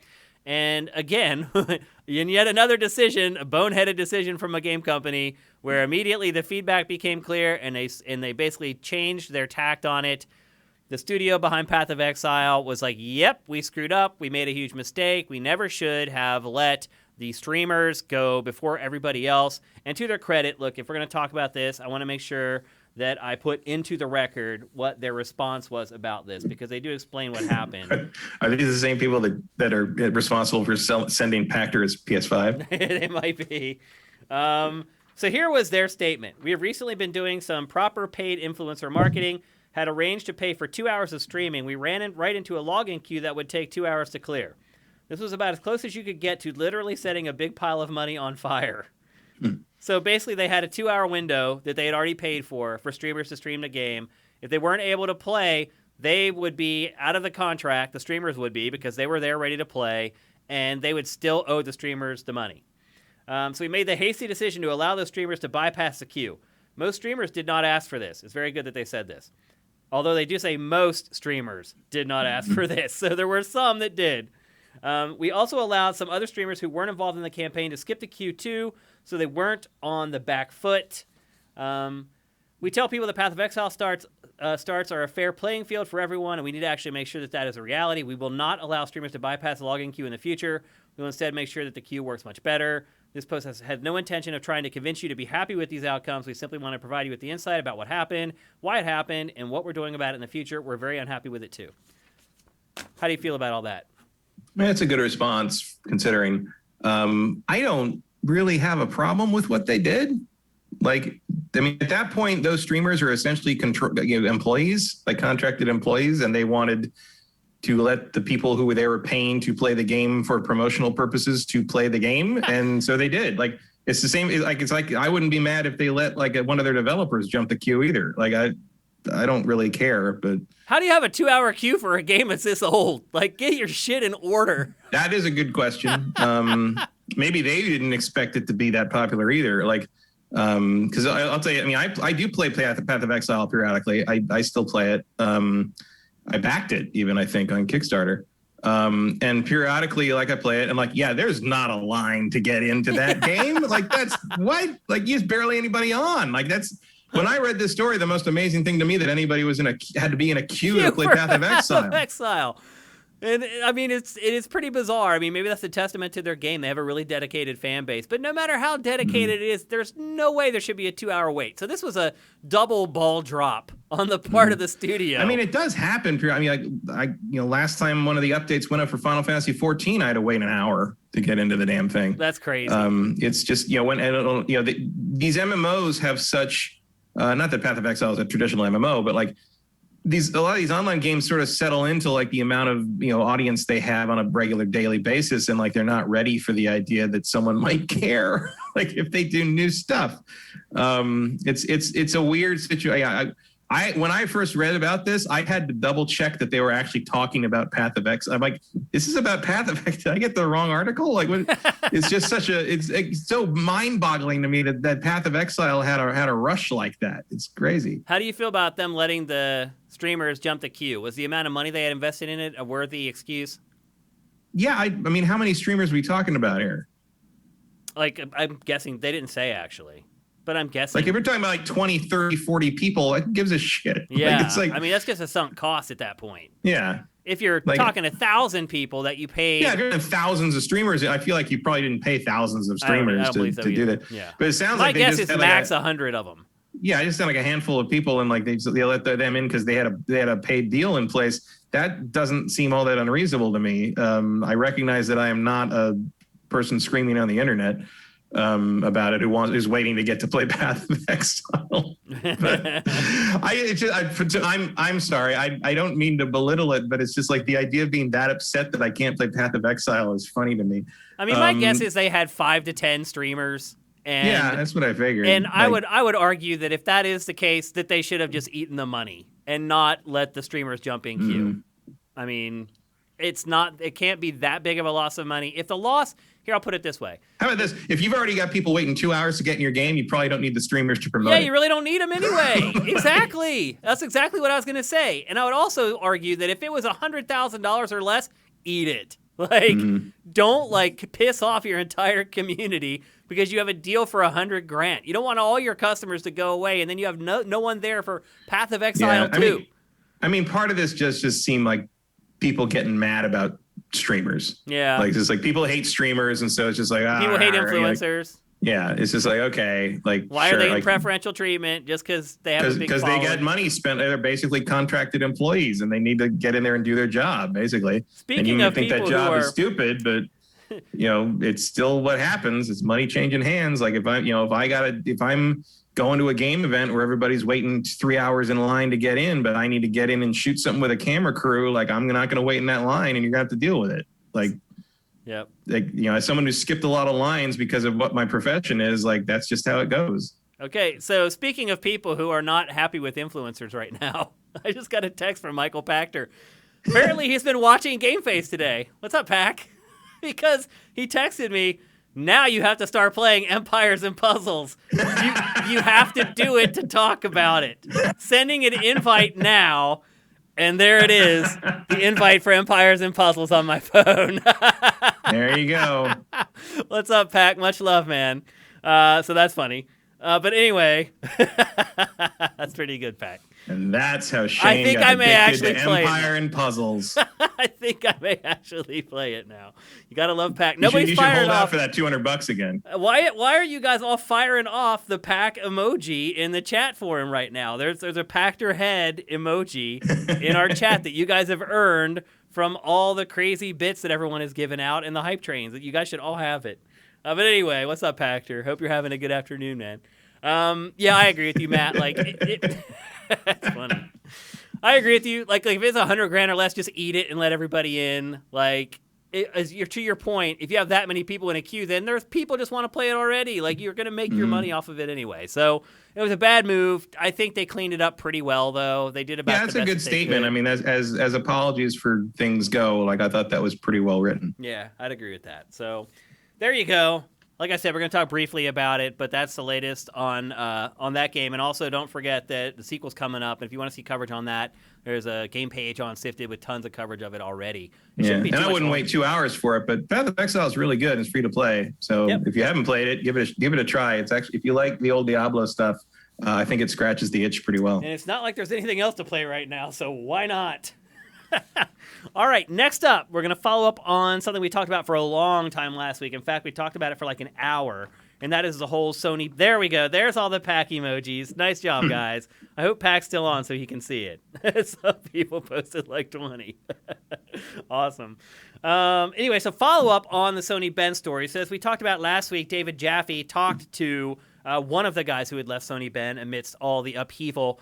And this week he followed up with the second guy who we also mentioned last week, and he had another discussion with him. Matt, one thing I will say is that there's a bit of a feud going on now between Jaffe and Jason Schreier.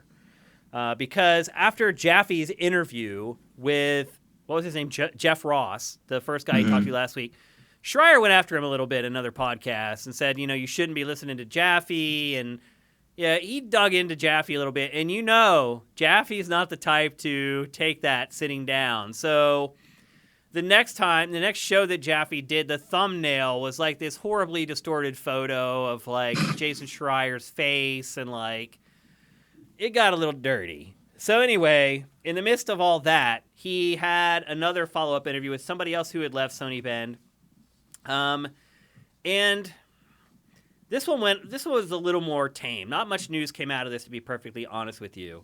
Let's see. The guy's name was John Garvin. He was the lead writer on the game. He also, according to him, was the lead designer because he ended up saying that one of the things that he said that was really interesting, one was he basically said, look, if you guys want sequels to games, you need to buy the original at full price.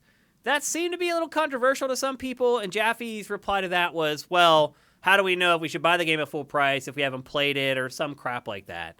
The same excuse that a lot of people. He's not wrong. He's not wrong. It's true. Like, you're buying something blind, it's like, it's one thing that seems like a very strange thing to say about Days Gone for two reasons. Number one, it's an unproven new IP. So how do you know, like Jaffe said, how do you know if I like it if I want to throw $60 at something, if there's no way to play it first? And number two, I am not happy I bought Days Gone for $60. I would like to see a Days Gone 2, but part of the reason I like to see a Days Gone 2 is to refine a lot of the unfinished concepts in the first game. Yeah. So no, I don't think that game was worth $60. So like, and like, yeah, it's like economically speaking, from a business standpoint, that is it's a truism. Yeah. If you want to see another one, everybody needs to buy it at the highest price possible and up those launch numbers. But that is a dumb thing to do if you're a consumer, basically, if you're not already sure you're going to like something. Like, that's ridiculous to me. Like, okay, like, well, then if you want me to buy that at $60, you need to make a better game. Yeah. I mean, I think a lot of people would agree with you, but I think a lot of people would disagree with you because there is a pretty large group of people who loved this game. Yeah, but I don't think even the people who love that game are going to deny that it took a couple patches for it to be what they love. Yeah, I'd agree with that. You know, what was there at launch was not probably worth jumping into day one. Like, what, you know, even the people that really talk that game up as one of the best games of the year, in addition to being wrong, are like willing to admit in general that like it took some love and care to get it there over a couple of months. Yeah. And I'd agree with that as well. I had a lot of problems with it when I played it at first. I don't think I ever finished it either. The game is gigantic. No, I never finished. It's huge, and it's not fun to traverse, which is what that's what got me about that game. Is like, I didn't mind playing it all that much, and I didn't once you get out of the section where like you're talking to Boozer all the time and you've kind of gone to more camps and you sort of got more characters to deal with. I like that better.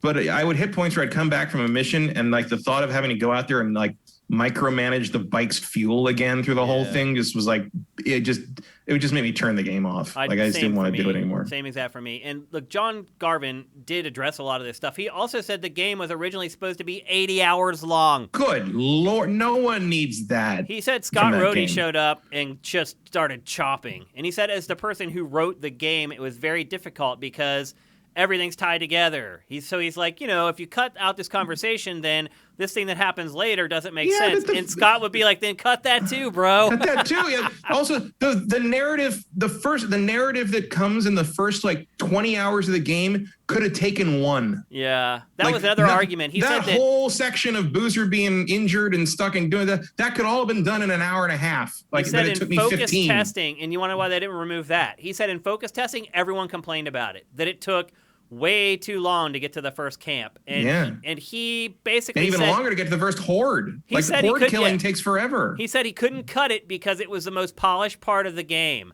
that they had shown at trade shows over and over. And if they took it out, people would be like, oh, it's bait and switch. And then he talked about, do you remember the golf cart ride that lasted like 12 minutes? It's a ride and talk.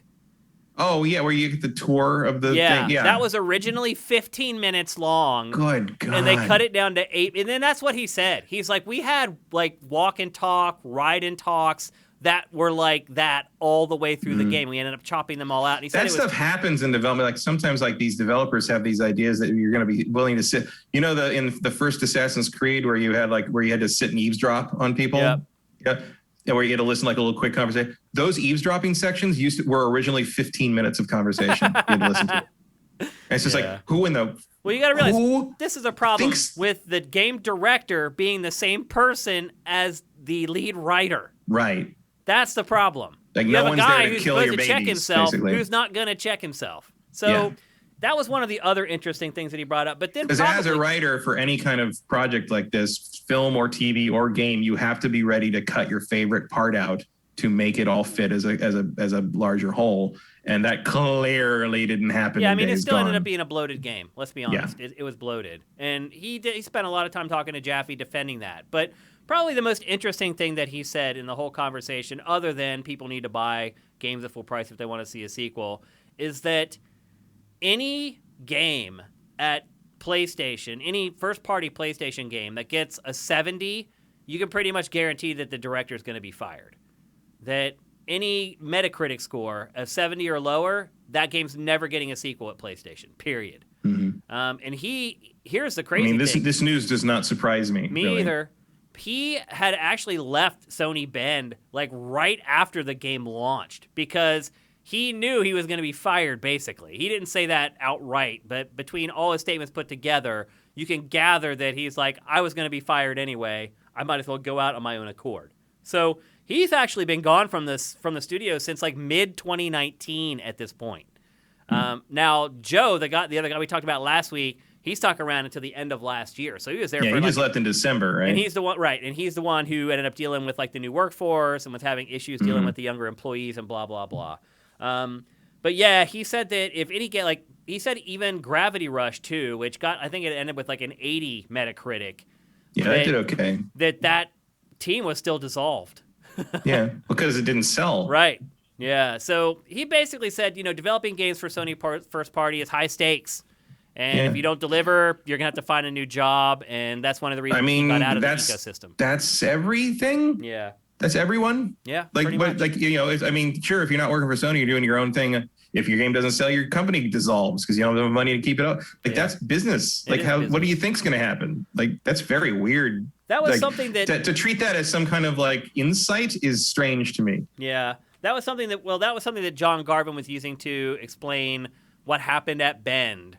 Whereas Joe, who was on the show the week prior, had a kind of a different set of reasons why everything went to crap. So it was just kind of a different perspective, and one was from... Well, the other guy seemed to be more... Was it Ross? Yeah, Jeff Ross. Yeah, he seemed to be more about the aftermath of what happened, and Garvin was more talking about sort of... Because Garvin was more directly responsible for the Metacritic scores, let's be honest. Yeah. I mean, I guarantee you could have gotten 3 or 4 more Metacritic points if you hadn't spent that much time riding around trying to get medicine for Boozer. Yeah, and the long rides on the motorcycle where the exposition would happen, and it wouldn't have been that bad if the goddamn thing to run out of fuel all the time. Yeah, if I could just ride the bike, it would be fine. Yeah, it didn't need the survival elements in it. I mean, there's a lot of stuff they could have done to fix the game, and now they'll never. There's a bunch of stuff I like in concept, but that's what I say about the sequels. I think if you did another one, you would be able to refine those into something that holds together better. Also, you can talk about the polished part about what you showed in the demos and stuff all you want, but the thing I remember being shown in the demos was the goddamn horde stuff, right? And that doesn't come into the game until 30 hours in or something. I didn't run into that for forever. All the simulation stuff I thought bogged the game down, having to get gasoline for stuff, for anything, having to get it for the generators and You're right. It never got to the fun parts quick enough. It took way too long to deal with the first horde, and then the hordes were too difficult to deal with at first. I could go on and on about the problems with the game, but those are that's the Crib Notes version. Again, I do recommend you go and check out Jaffe's channel to watch the whole thing. It's another hour and a half or 2 hour conversation, not as juicy as the Jeff Ross interview that he did the week prior.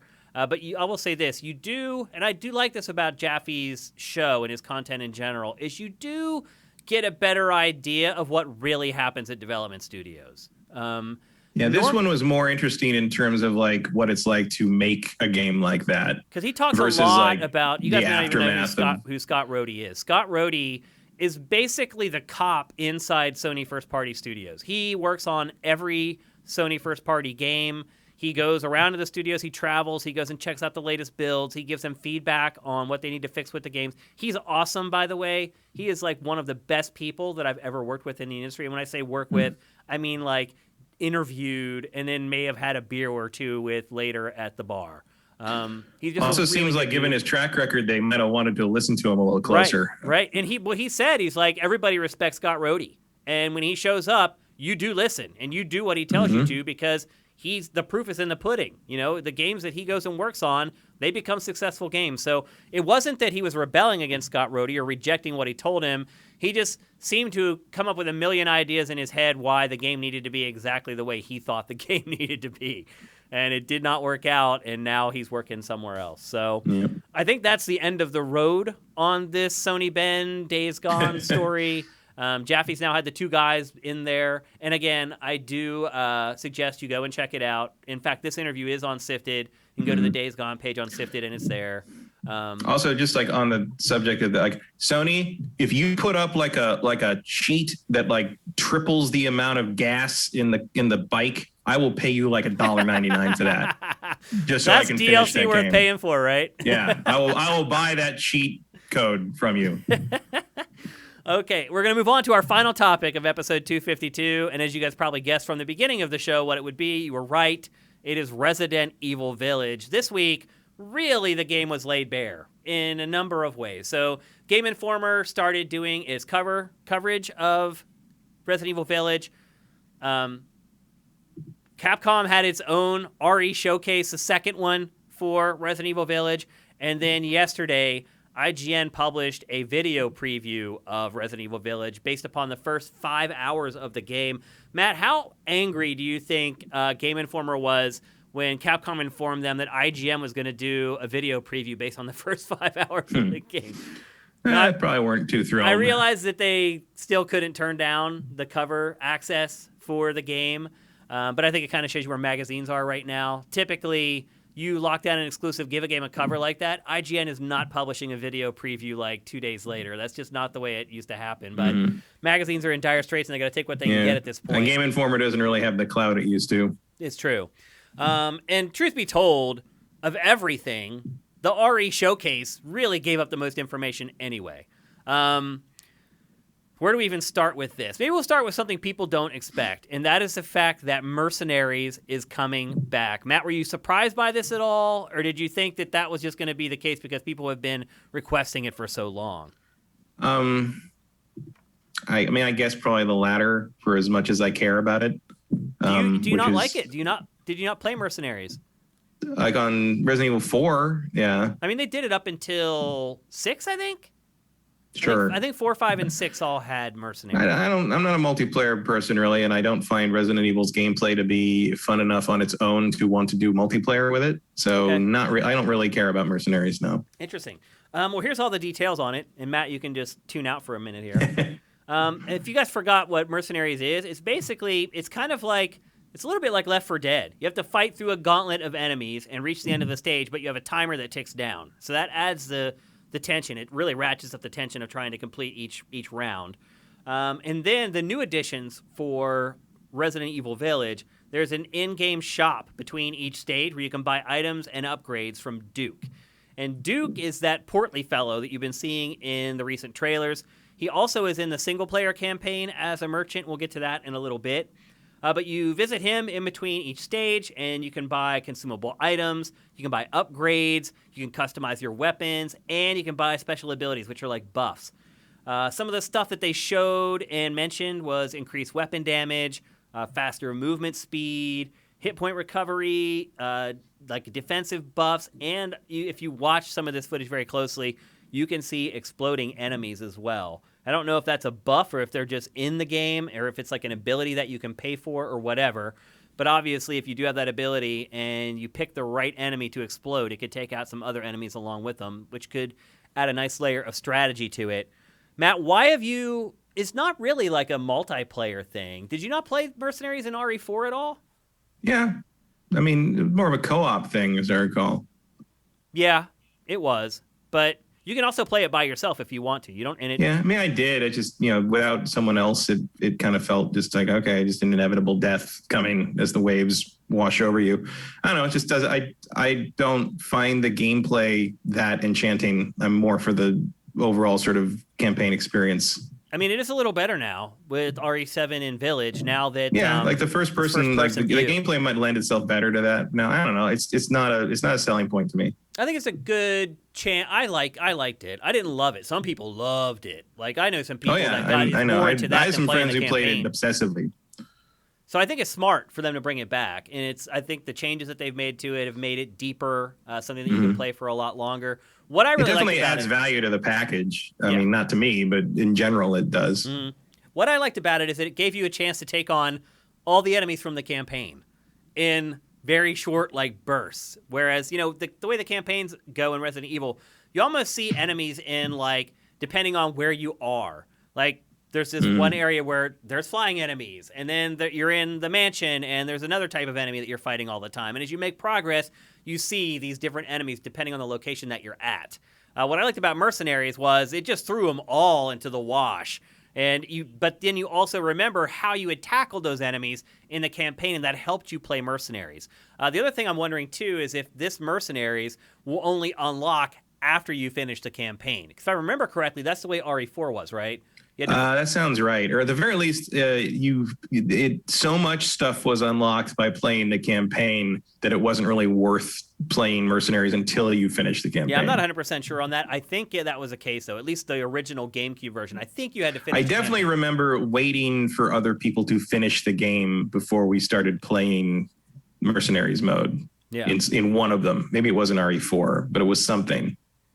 Like, cause I remember sitting here, one of the four of us that still was like behind on finishing the campaign. We had to wait like an extra day or two for them to finish the game before it was worth playing Mercenaries together. Yep. So I do enjoy it, and I think it's a great addition. I like that they beefed it up and added a little bit more strategy to it. So I think it's a good addition. It's better than like tacking on some goofy multiplayer mode. I mean, like they showed in the first RE showcase. Remember that thing that had like the cell shaded characters and all that crap? Yeah, that didn't look good. Yeah, apparently there's a beta for that launching today, I believe. I think I saw it on Sifted earlier today, that there's like a beta launching today for that, but it only runs for 24 hours. Good luck with that. Yeah, I mean, Mercenaries makes a lot more sense to me as an online kind of multiplayer permutation of Resident Evil than like any of the other ones they've done. Yep. Like, you know, it certainly is. Resident Evil as a competitive multiplayer game is silly to me. Yeah, I could see that. It's better now, though, that it's all first person. I think it provides more opportunities. Maybe that's why they've moved it to first person, what seems like permanently. It's because it does crack things open a little bit to be a little more adventurous with game modes and extras and things like that. We'll see if it lasts, but I'm guessing probably RE is in first person for the foreseeable future. That would be my guess anyway. I think that's probably not true. No. But maybe as long as they stick with Ethan as the character. I feel like that part, because they went first person for VR. And they seem to just be carrying that forward in this one. And I wonder if part of that is because this was originally going to also be VR and they just sort of gave up on it early on. And we're just like, well, it's already first person. And instead of redoing everything, let's just keep going. Yeah. I'll be interested to see if Resident Evil 9 is first person and you don't play as Ethan, then I would agree with you that this is just what Resident Evil is going to be from now on. But the fact that they did the remakes of 2 and 3 in third person to me says that they are still willing to do that and still able to do that. Yep. And we'll see about Resident Evil 4's remake too. I mean, that I wonder if they'll do anything first person in that, even if like a secondary mode or something. Well, they also announced during that showcase that Resident Evil 4 is coming to Oculus Quest. And so I'm wondering if the rumors that were supposed to be Resident Evil 4 remake were actually this. Could be both. Because sometimes that does happen. Like you get word that like, oh, they're working on a new Resident Evil 4 project. And you think to yourself, well, then it has to be. What else would that be? What else could it be? And then something like this gets announced and you're like, oh, that's what it was. It's not 100%, but I'm just putting it out there. It might. Although if you're updating Resident Evil 4, you might as well put it out on the new systems. Yeah. After the success of the other 2 remakes, it feels like if I were Capcom, I'd be remaking all of them. Yeah, why not? Yeah, especially RE4, which is heralded as the greatest in franchise history. But I was a little put off by that. I was like, oh, that means that we may not actually be getting a legit remake of RE4. The game still looks great as well, by the way. Like I'm watching B-roll of it right now. It still looks freaking awesome. Yeah, the argument that Resident Evil 4 doesn't really need a remake is valid, but like I think it could stand a coat of paint. Yeah. How long has it been now? What year did that come out? It came out in 2005, I want to say. That sounds about right. Yeah. Like January 2005. That sounds right to me. Love that game. Still love it. Just watching this B-roll makes me want to play it again. It's just. I remember seeing that the first time. So I think the first time I saw that was at like Capcom's Vegas event at like January like 2004, like a year before it came out, and like no one had seen it before. It was because we'd seen that like one trailer with Chris Redfield and like. The ghosts and stuff, and like it would turn out to not be the early version and a lot of the crazy enemy with like the scythe or whatever, or the scissors that like and they premiered it with like it was like a scissor man kind of thing from Clock Tower and stuff. Yeah, they premiered it at this event. That was like the big thing they did at the end of the event. We all played. I remember coming back and to X-Play and being like, this thing's fucking crazy, guys. Like it's amazing. Like and like you and Sessler and the others were like, he doesn't like horror games this much. Why is he so excited about this thing? Like you were like, and you're like, it's behind your aim and stuff. Like, that doesn't sound like Resident Evil. I'm like, no, it's great. Yeah, that's the point. That's why it's so awesome. Yeah, because like we're watching like the big like ogre boss fight right now. Just there's so many awesome moments in this. Like when he just rips the tree up by the roots and swings it at you. Like yeah, and I get like the people like the purists who I knew several of them that were purists who thought that the move away from the awkward tank controls and the frustrating inability to see what you're shooting at was like, oh, you ruined it because like that was what Resident Evil is. And I was like, I mean, you're not wrong, but also that sucks. So Resident Evil 4 is way better. Like I love Resident Evil 4. It's still the best in the series to me. Okay, let's get back to Village because we have a lot to get to and we're running out of time. So as I said, there's been all kinds of reporting on Village over the last week.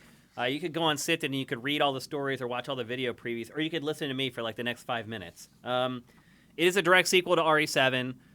And as I said, the first time I saw it, it is a combination of RE7 and RE4.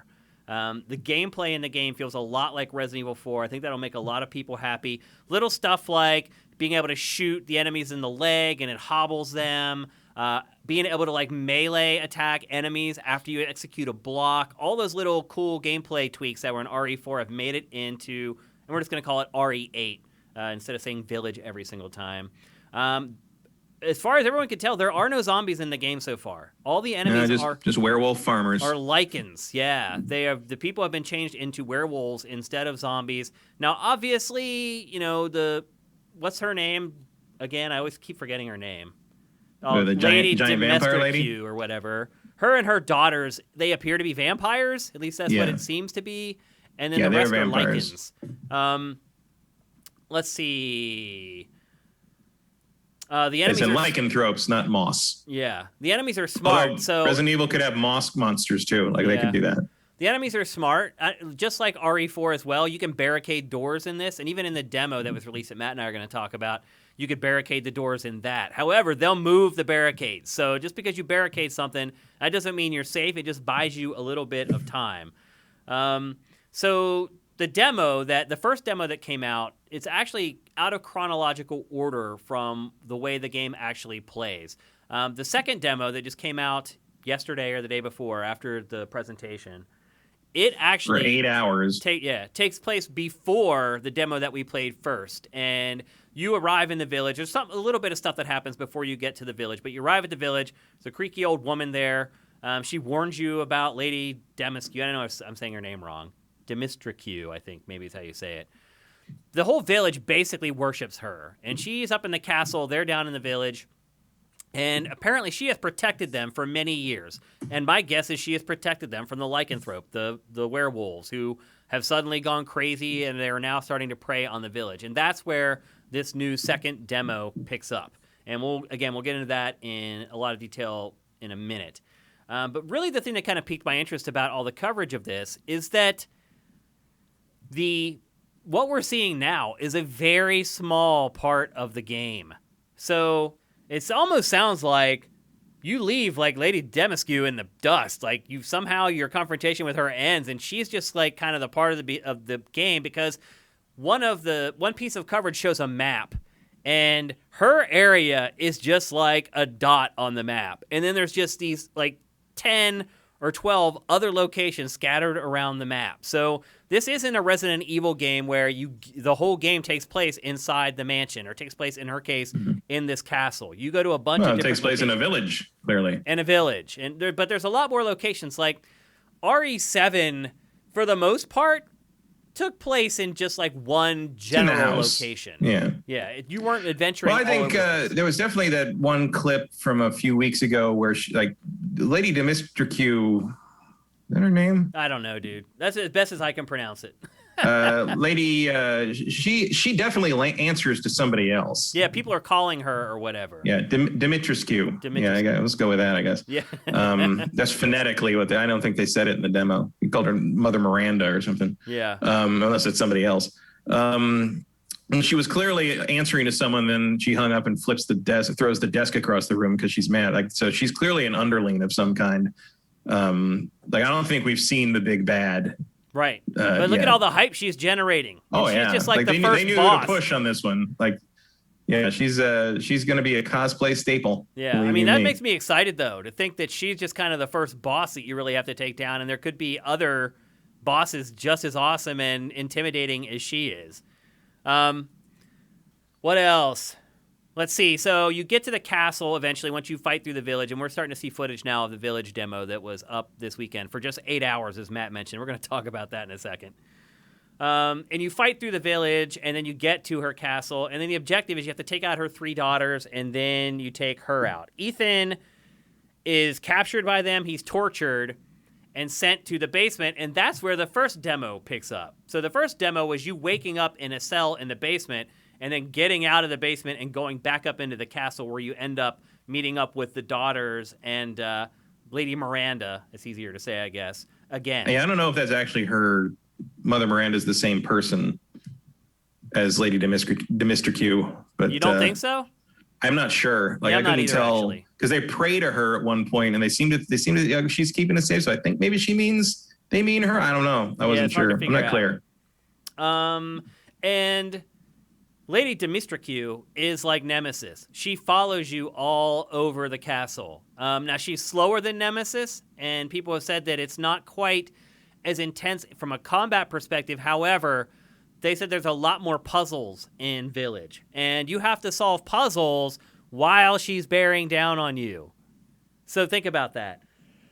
I think that's a pretty cool idea. You have to solve a puzzle using your mind while you're worried about physical harm coming from this 10-foot-tall vampire lady.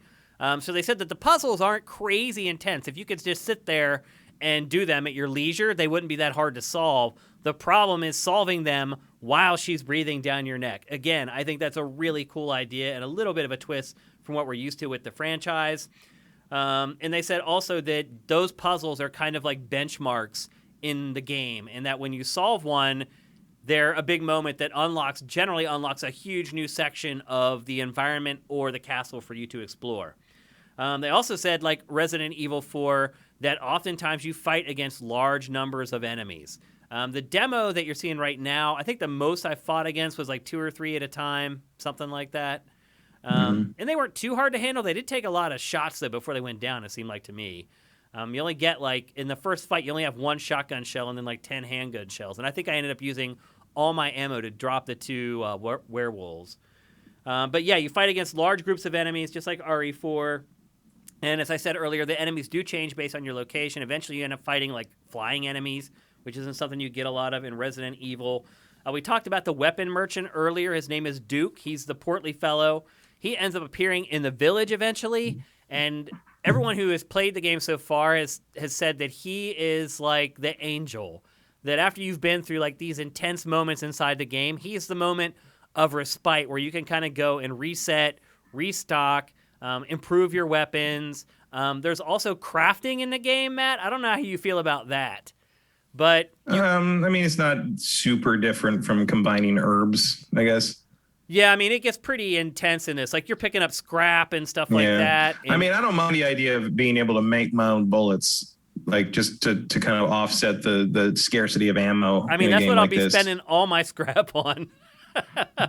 I'll just be honest with you. Like, that's the thing about Resident Evil. And one big change was for RE4 was it wasn't like one of those games where you're counting your ammo all the time. And I liked that about Resident Evil 4. And it does, I will say this, it does take a little bit away from the survival horror elements of the game. I won't disagree with any of that. But I think sometimes you just have to make progress. And I feel like giving you the ability to make your own ammo is one way to do that. And it keeps the game from just kind of becoming a slog as well. I know a lot of people like the ammo preservation. They feel like that's part of the strategy. I totally get it. I've played, I don't know how many Resident Evils that have it. I'm good. Like, I'm ready to move on and to have that part of the game kind of come up with the sort of the way modern action games are today. And then the final part was they said that the castle is just one chapter of a gigantic game. So Resident Evil 7 was not that big. If I remember, it took me 10 hours maybe to finish it, something like that. I don't know how much of that was the fact that it was a VR game kind of holding back its breadth and the development of the game in general.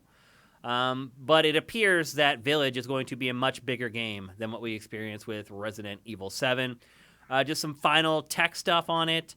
The game runs at, according to Digital Foundry, runs around 45 frames per second. Although and that's with ray tracing on. If you disable ray tracing, then you can get it to 60 frames per second at 4K. Now let's talk about the demo, which we're seeing footage of right now. First of all, let's just talk about how they're handling this demo, because that's a whole topic all on its own, Matt, to be perfectly honest with you. This demo was rolled out to PlayStation first, so PS5 and PS4. On Saturday, you had an 8-hour window to play it. And if you didn't play it within that 8-hour window, you couldn't play it at all. On which top I of did that, not realize a lot of people originally. didn't. And intended to come back and finish it Sunday, and then couldn't. Although it turned out I was a lot further than I thought I was. Yeah. But like it is the most I mean, I think Nathan Grayson wrote something on Kotaku today that was called something like the way they're doing the Resident Evil Village demo is the dumbest shit ever. And I'm like, I can't really disagree with that. It is pretty stupid. So like if you're trying to do a demo to like let me test your game to see if I want to buy it, why are you limiting it like that? It's so weird. So not only did you only have an 8-hour window to play it, so we can't tell you to go play it now because it's gone. The other part is that you had a 30-minute limit of actually playing it. So if you didn't complete it in 30 minutes, you just ended up being left off where you were. Now, pro tip, in case they decide to do this again. And it's locked to your account, right? Like you can't even do it again. You can do it again, but you have to use a different account. So right, like this, like once my gamer tag or whatever is done with 30 minutes, like you can't ever play it again. Right, but if you have another account on your PlayStation, you can switch to that account and you can play it again. And I did do that. And the first time I played through it, I ended up becoming like one room short of finishing it. Like Matt, I got to the part where like she died in the fire. Mm-hmm. And I didn't. And then I got to the part where I got out of the house and I was out on the landing, and that's where it stopped. So basically, all I had to do was jump down and then run and then use the crest and walk through the doors. And then the second time I played it, I finished it in 5 minutes, 5:50 or something like that. In this demo, Matt, I'm a little concerned if this is the way the whole game is going to be, because cinematics literally took up 25 minutes of the 30-minute playtime. It come to be. I mean, I did do a little bit of wandering around trying to figure out what to do, but the bulk of the 30 minutes was spent watching cinematics. That seems a little tilted in one direction to me. For a gameplay first guy, that's a little concerning. I'm thinking like that is early on still, and it's clearly this felt very Resident Evil 4, both in also in the sense that like it reminded me of when Leon arrives in the village for the first time and has to sort of get his bearings and what the hell is going on around here. Right, yeah. It's clearly very early in the game because Ethan still doesn't know what's happening. So I would imagine it opens up a little more once you get past this part and kind of get to start exploring the castle. But yeah, there's a lot of narrative, and a lot of it is the actors are doing their best to deliver some really badly written dialogue. Once you get in the house with the meeting with all the survivors, like the one drunk guy is like really embarrassingly bad. Yeah, that is really bad. That performance is awful. So you have the one guy who's pissed off. So basically what happens is you fight through this section you're seeing right now. Eventually you come to homes where there are normal people who are cowering in their homes. They let you in. The one guy is like all pissed off that they let you in, and he just completely overacts the script. It is very off-putting. I mean, he doesn't have much to work with from the script either. Yeah, the script isn't great either. Like 90% of the lines in this demo are literally so generic horror trope that you could lift them from almost any other movie. And you see them, you can hear the actors struggling to deliver some of them, where it's just like, how do I say this? It's not great. Like, and that guy's speech in particular felt like it had been run through a couple of translators. Yeah, which it probably has. But I will say this, like even in this little 30-minute demo, there's a couple moments though that were pretty good. Like, so the one girl's father has been bitten by one of the lycanthropes, and you're trying to save him. You take him inside, and you go inside after the house. You find them in a house with a door that does not seem to lock. Yeah, because you just walk right in, and they're like cowering inside from the werewolves or whatever. But anyway, the one girl has a father. You're trying to help her save him or whatever. He turns, and he just takes this machete and just buries it like halfway into this woman's body. And I was like, damn, like, I don't know. I enjoyed it. I am a little concerned. You're right. Like, I look back at RE4, and there really wasn't like a lot of setup explaining what was going on. Like, you just walk into the village, and people are acting weird. And they leave it. And then the bell rings, and it's just time to run. And they leave it to you to kind of figure it out. This is a lot more overt storytelling. Like, there's people, like, immediately there's someone explaining to you mostly what's going on. Like, this woman used to like after us, now she's not, and these monsters are running around. But it's notable that they very quickly kill everyone in that house. They do. And then you continue on by yourself, and like, just, it feels like flavor more than a portent of heavy narrative in the future. I'm sure Lady What's Her Name is gonna, that's what we're gonna call her from now on, Lady What's Her Name. Yeah, I mean, once I hear them say it in the game more often, I'll be able to replicate that. But Dimitrescu, I don't know. Yeah, they made it really complicated for really no reason. But I mean, I get what you're going for, Dimitri thing. So I get it. I get where the pedigree of that is coming from etymologically, but I just don't know how they want me to pronounce it yet. I will say that, like, even as someone who played I think I played like the demo of 7, and I never played the main game. This is infinitely more interesting to me than the premise wise than like guy trapped in Texas Chainsaw Massacre house. Like, I do not care about a weird murdery family in a house. But this is a much more interesting idea to me, and like it's it lends itself better to the exploration idea.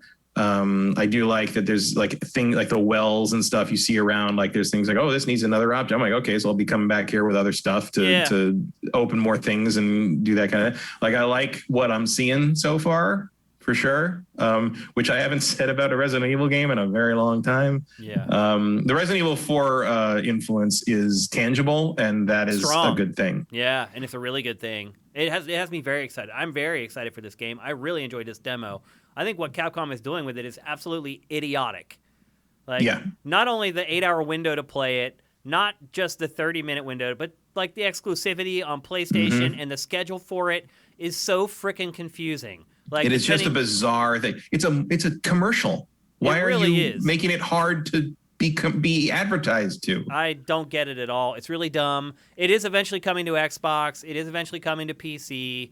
But the schedule for it is all goofy. I don't know if a third demo is actually going to be released or not. There's a countdown on it now. Oh, there is. It says like 4 days and whatever hours till the next demo. Huh.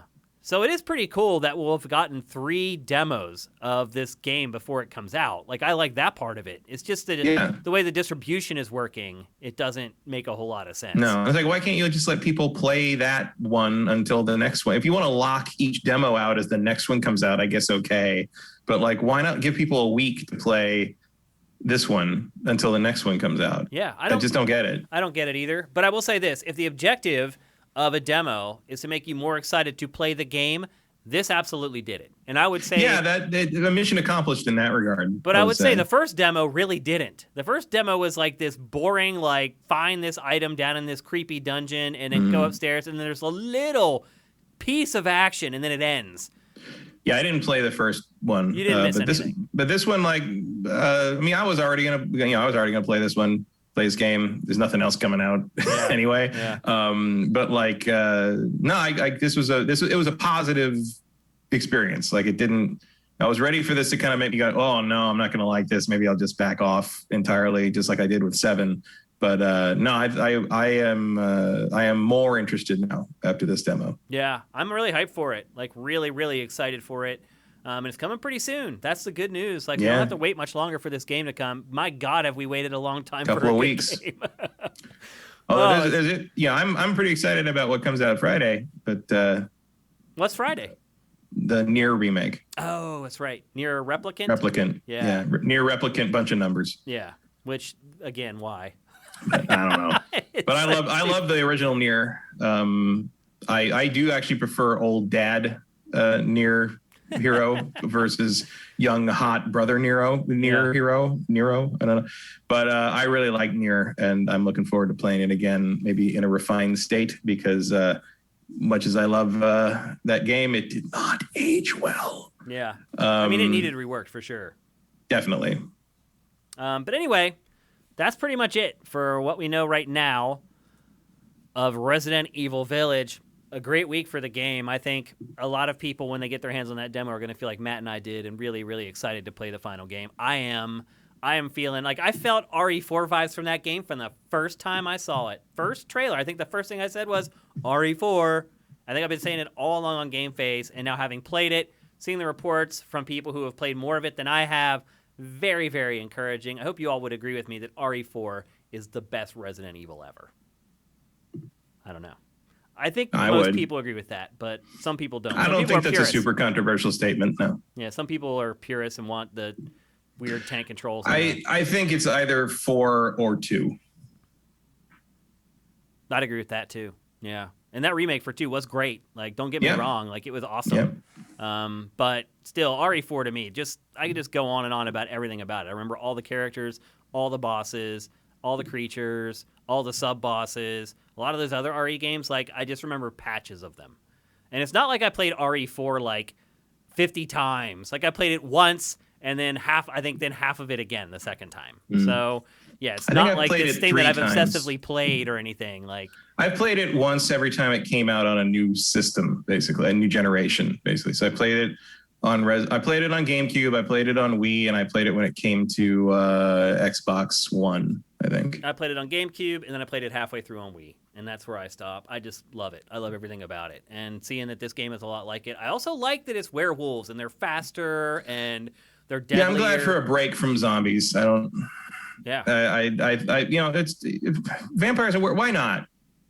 Resident Evil, everything. Who cares? Like, just In fact, there's part of me that's like a little frustrated with Ethan in that demo because it's just like he's like, "What's going on?" I'm like, "Dude, you just a town got taken over by zombies and like got nuked, and you ended up in a mansion with a bunch of crazy people." It's like werewolves. Are they really far off from the rest of your experience here? Well, then there's a whole Chris Redfield angle. Like, there's one shot in one of the trailers. It looks like there's like a human body factory.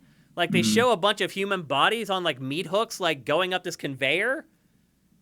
I don't know. Yep. Like that's what I'm excited about. There's been speculation about whether the Chris Redfield we saw in 7 is really Chris Redfield because he doesn't look like Chris Redfield. You think they're making like Chris Redfield clones? Yes, there's tons of Chris Redfield now. Wow. I mean, there's a lot. If you start poking through that trailer, and we showed you a couple of times earlier, there's some shots in there where you're like, Like the other thing that I remember striking me in the demo is like the weird like dramatic music sting every time you find a key item is hilarious to me. I actually turned down the music to record B-roll. Like every time you open the like you find a key item, you get like a big dunno. Oh, really? And it's just like screwdriver. It's like, okay, I found car keys. Like, who gives a shit? Like, it's a little much, but it's a good cross section of all Resident Evils though, because you still have like you find an object, you have to inspect it and rotate it and manipulate it. Like the car keys, for instance, like you pick them up, but you can't use them right away. You need to find like the thing you need to jimmy. That's the part that's funny because when you pick up the car keys, it does the dun thing, and then you open and find the screwdriver and does it again. And it's just like, okay, like. Easy, boys. If I find a toolbox, we'll be here all day. Yeah. Well, I really enjoyed that demo, even despite all the stupid crap all around it from Capcom. I'm really excited to play the final game, and I hope you guys are too, because we all need a great game to play together right about now, don't we? All right, let's get to some Q&A. We can't answer too many because we're already over time, but we'll get to a couple at least. Let's see. Saber Juno. I wish Stealthy was in here. We would answer all his questions right in a row after the donation he gave us. Favorite light gun game from the arcades? Mine was Silent Scope. This is from Saber Juno. Mine was Silent Scope. Also starting with Time Crisis 3. You shoot while hiding to switch between weapons. Okay. My favorite was Time Crisis. Just in general as like a franchise, it was my favorite one. But I would argue probably the best light gun game I've played probably was House of the Dead 2, as Matt had alluded to earlier. But franchise-wise and the tone and everything, like, Time Crisis wasn't as hokey as the other ones. I don't know why. Was it made in the U.S. maybe? Time Crisis? God, no. That was Namco. That was Japan, yeah. That was Japan Namco by far, for sure. But it did have the bar that you stepped on to duck. It just felt a little bit different than the others. What about you, Yeah, Matt? I did. I mean, House of the Dead Overkill was probably my favorite in that series. You're talking about favorite light gun game of all time.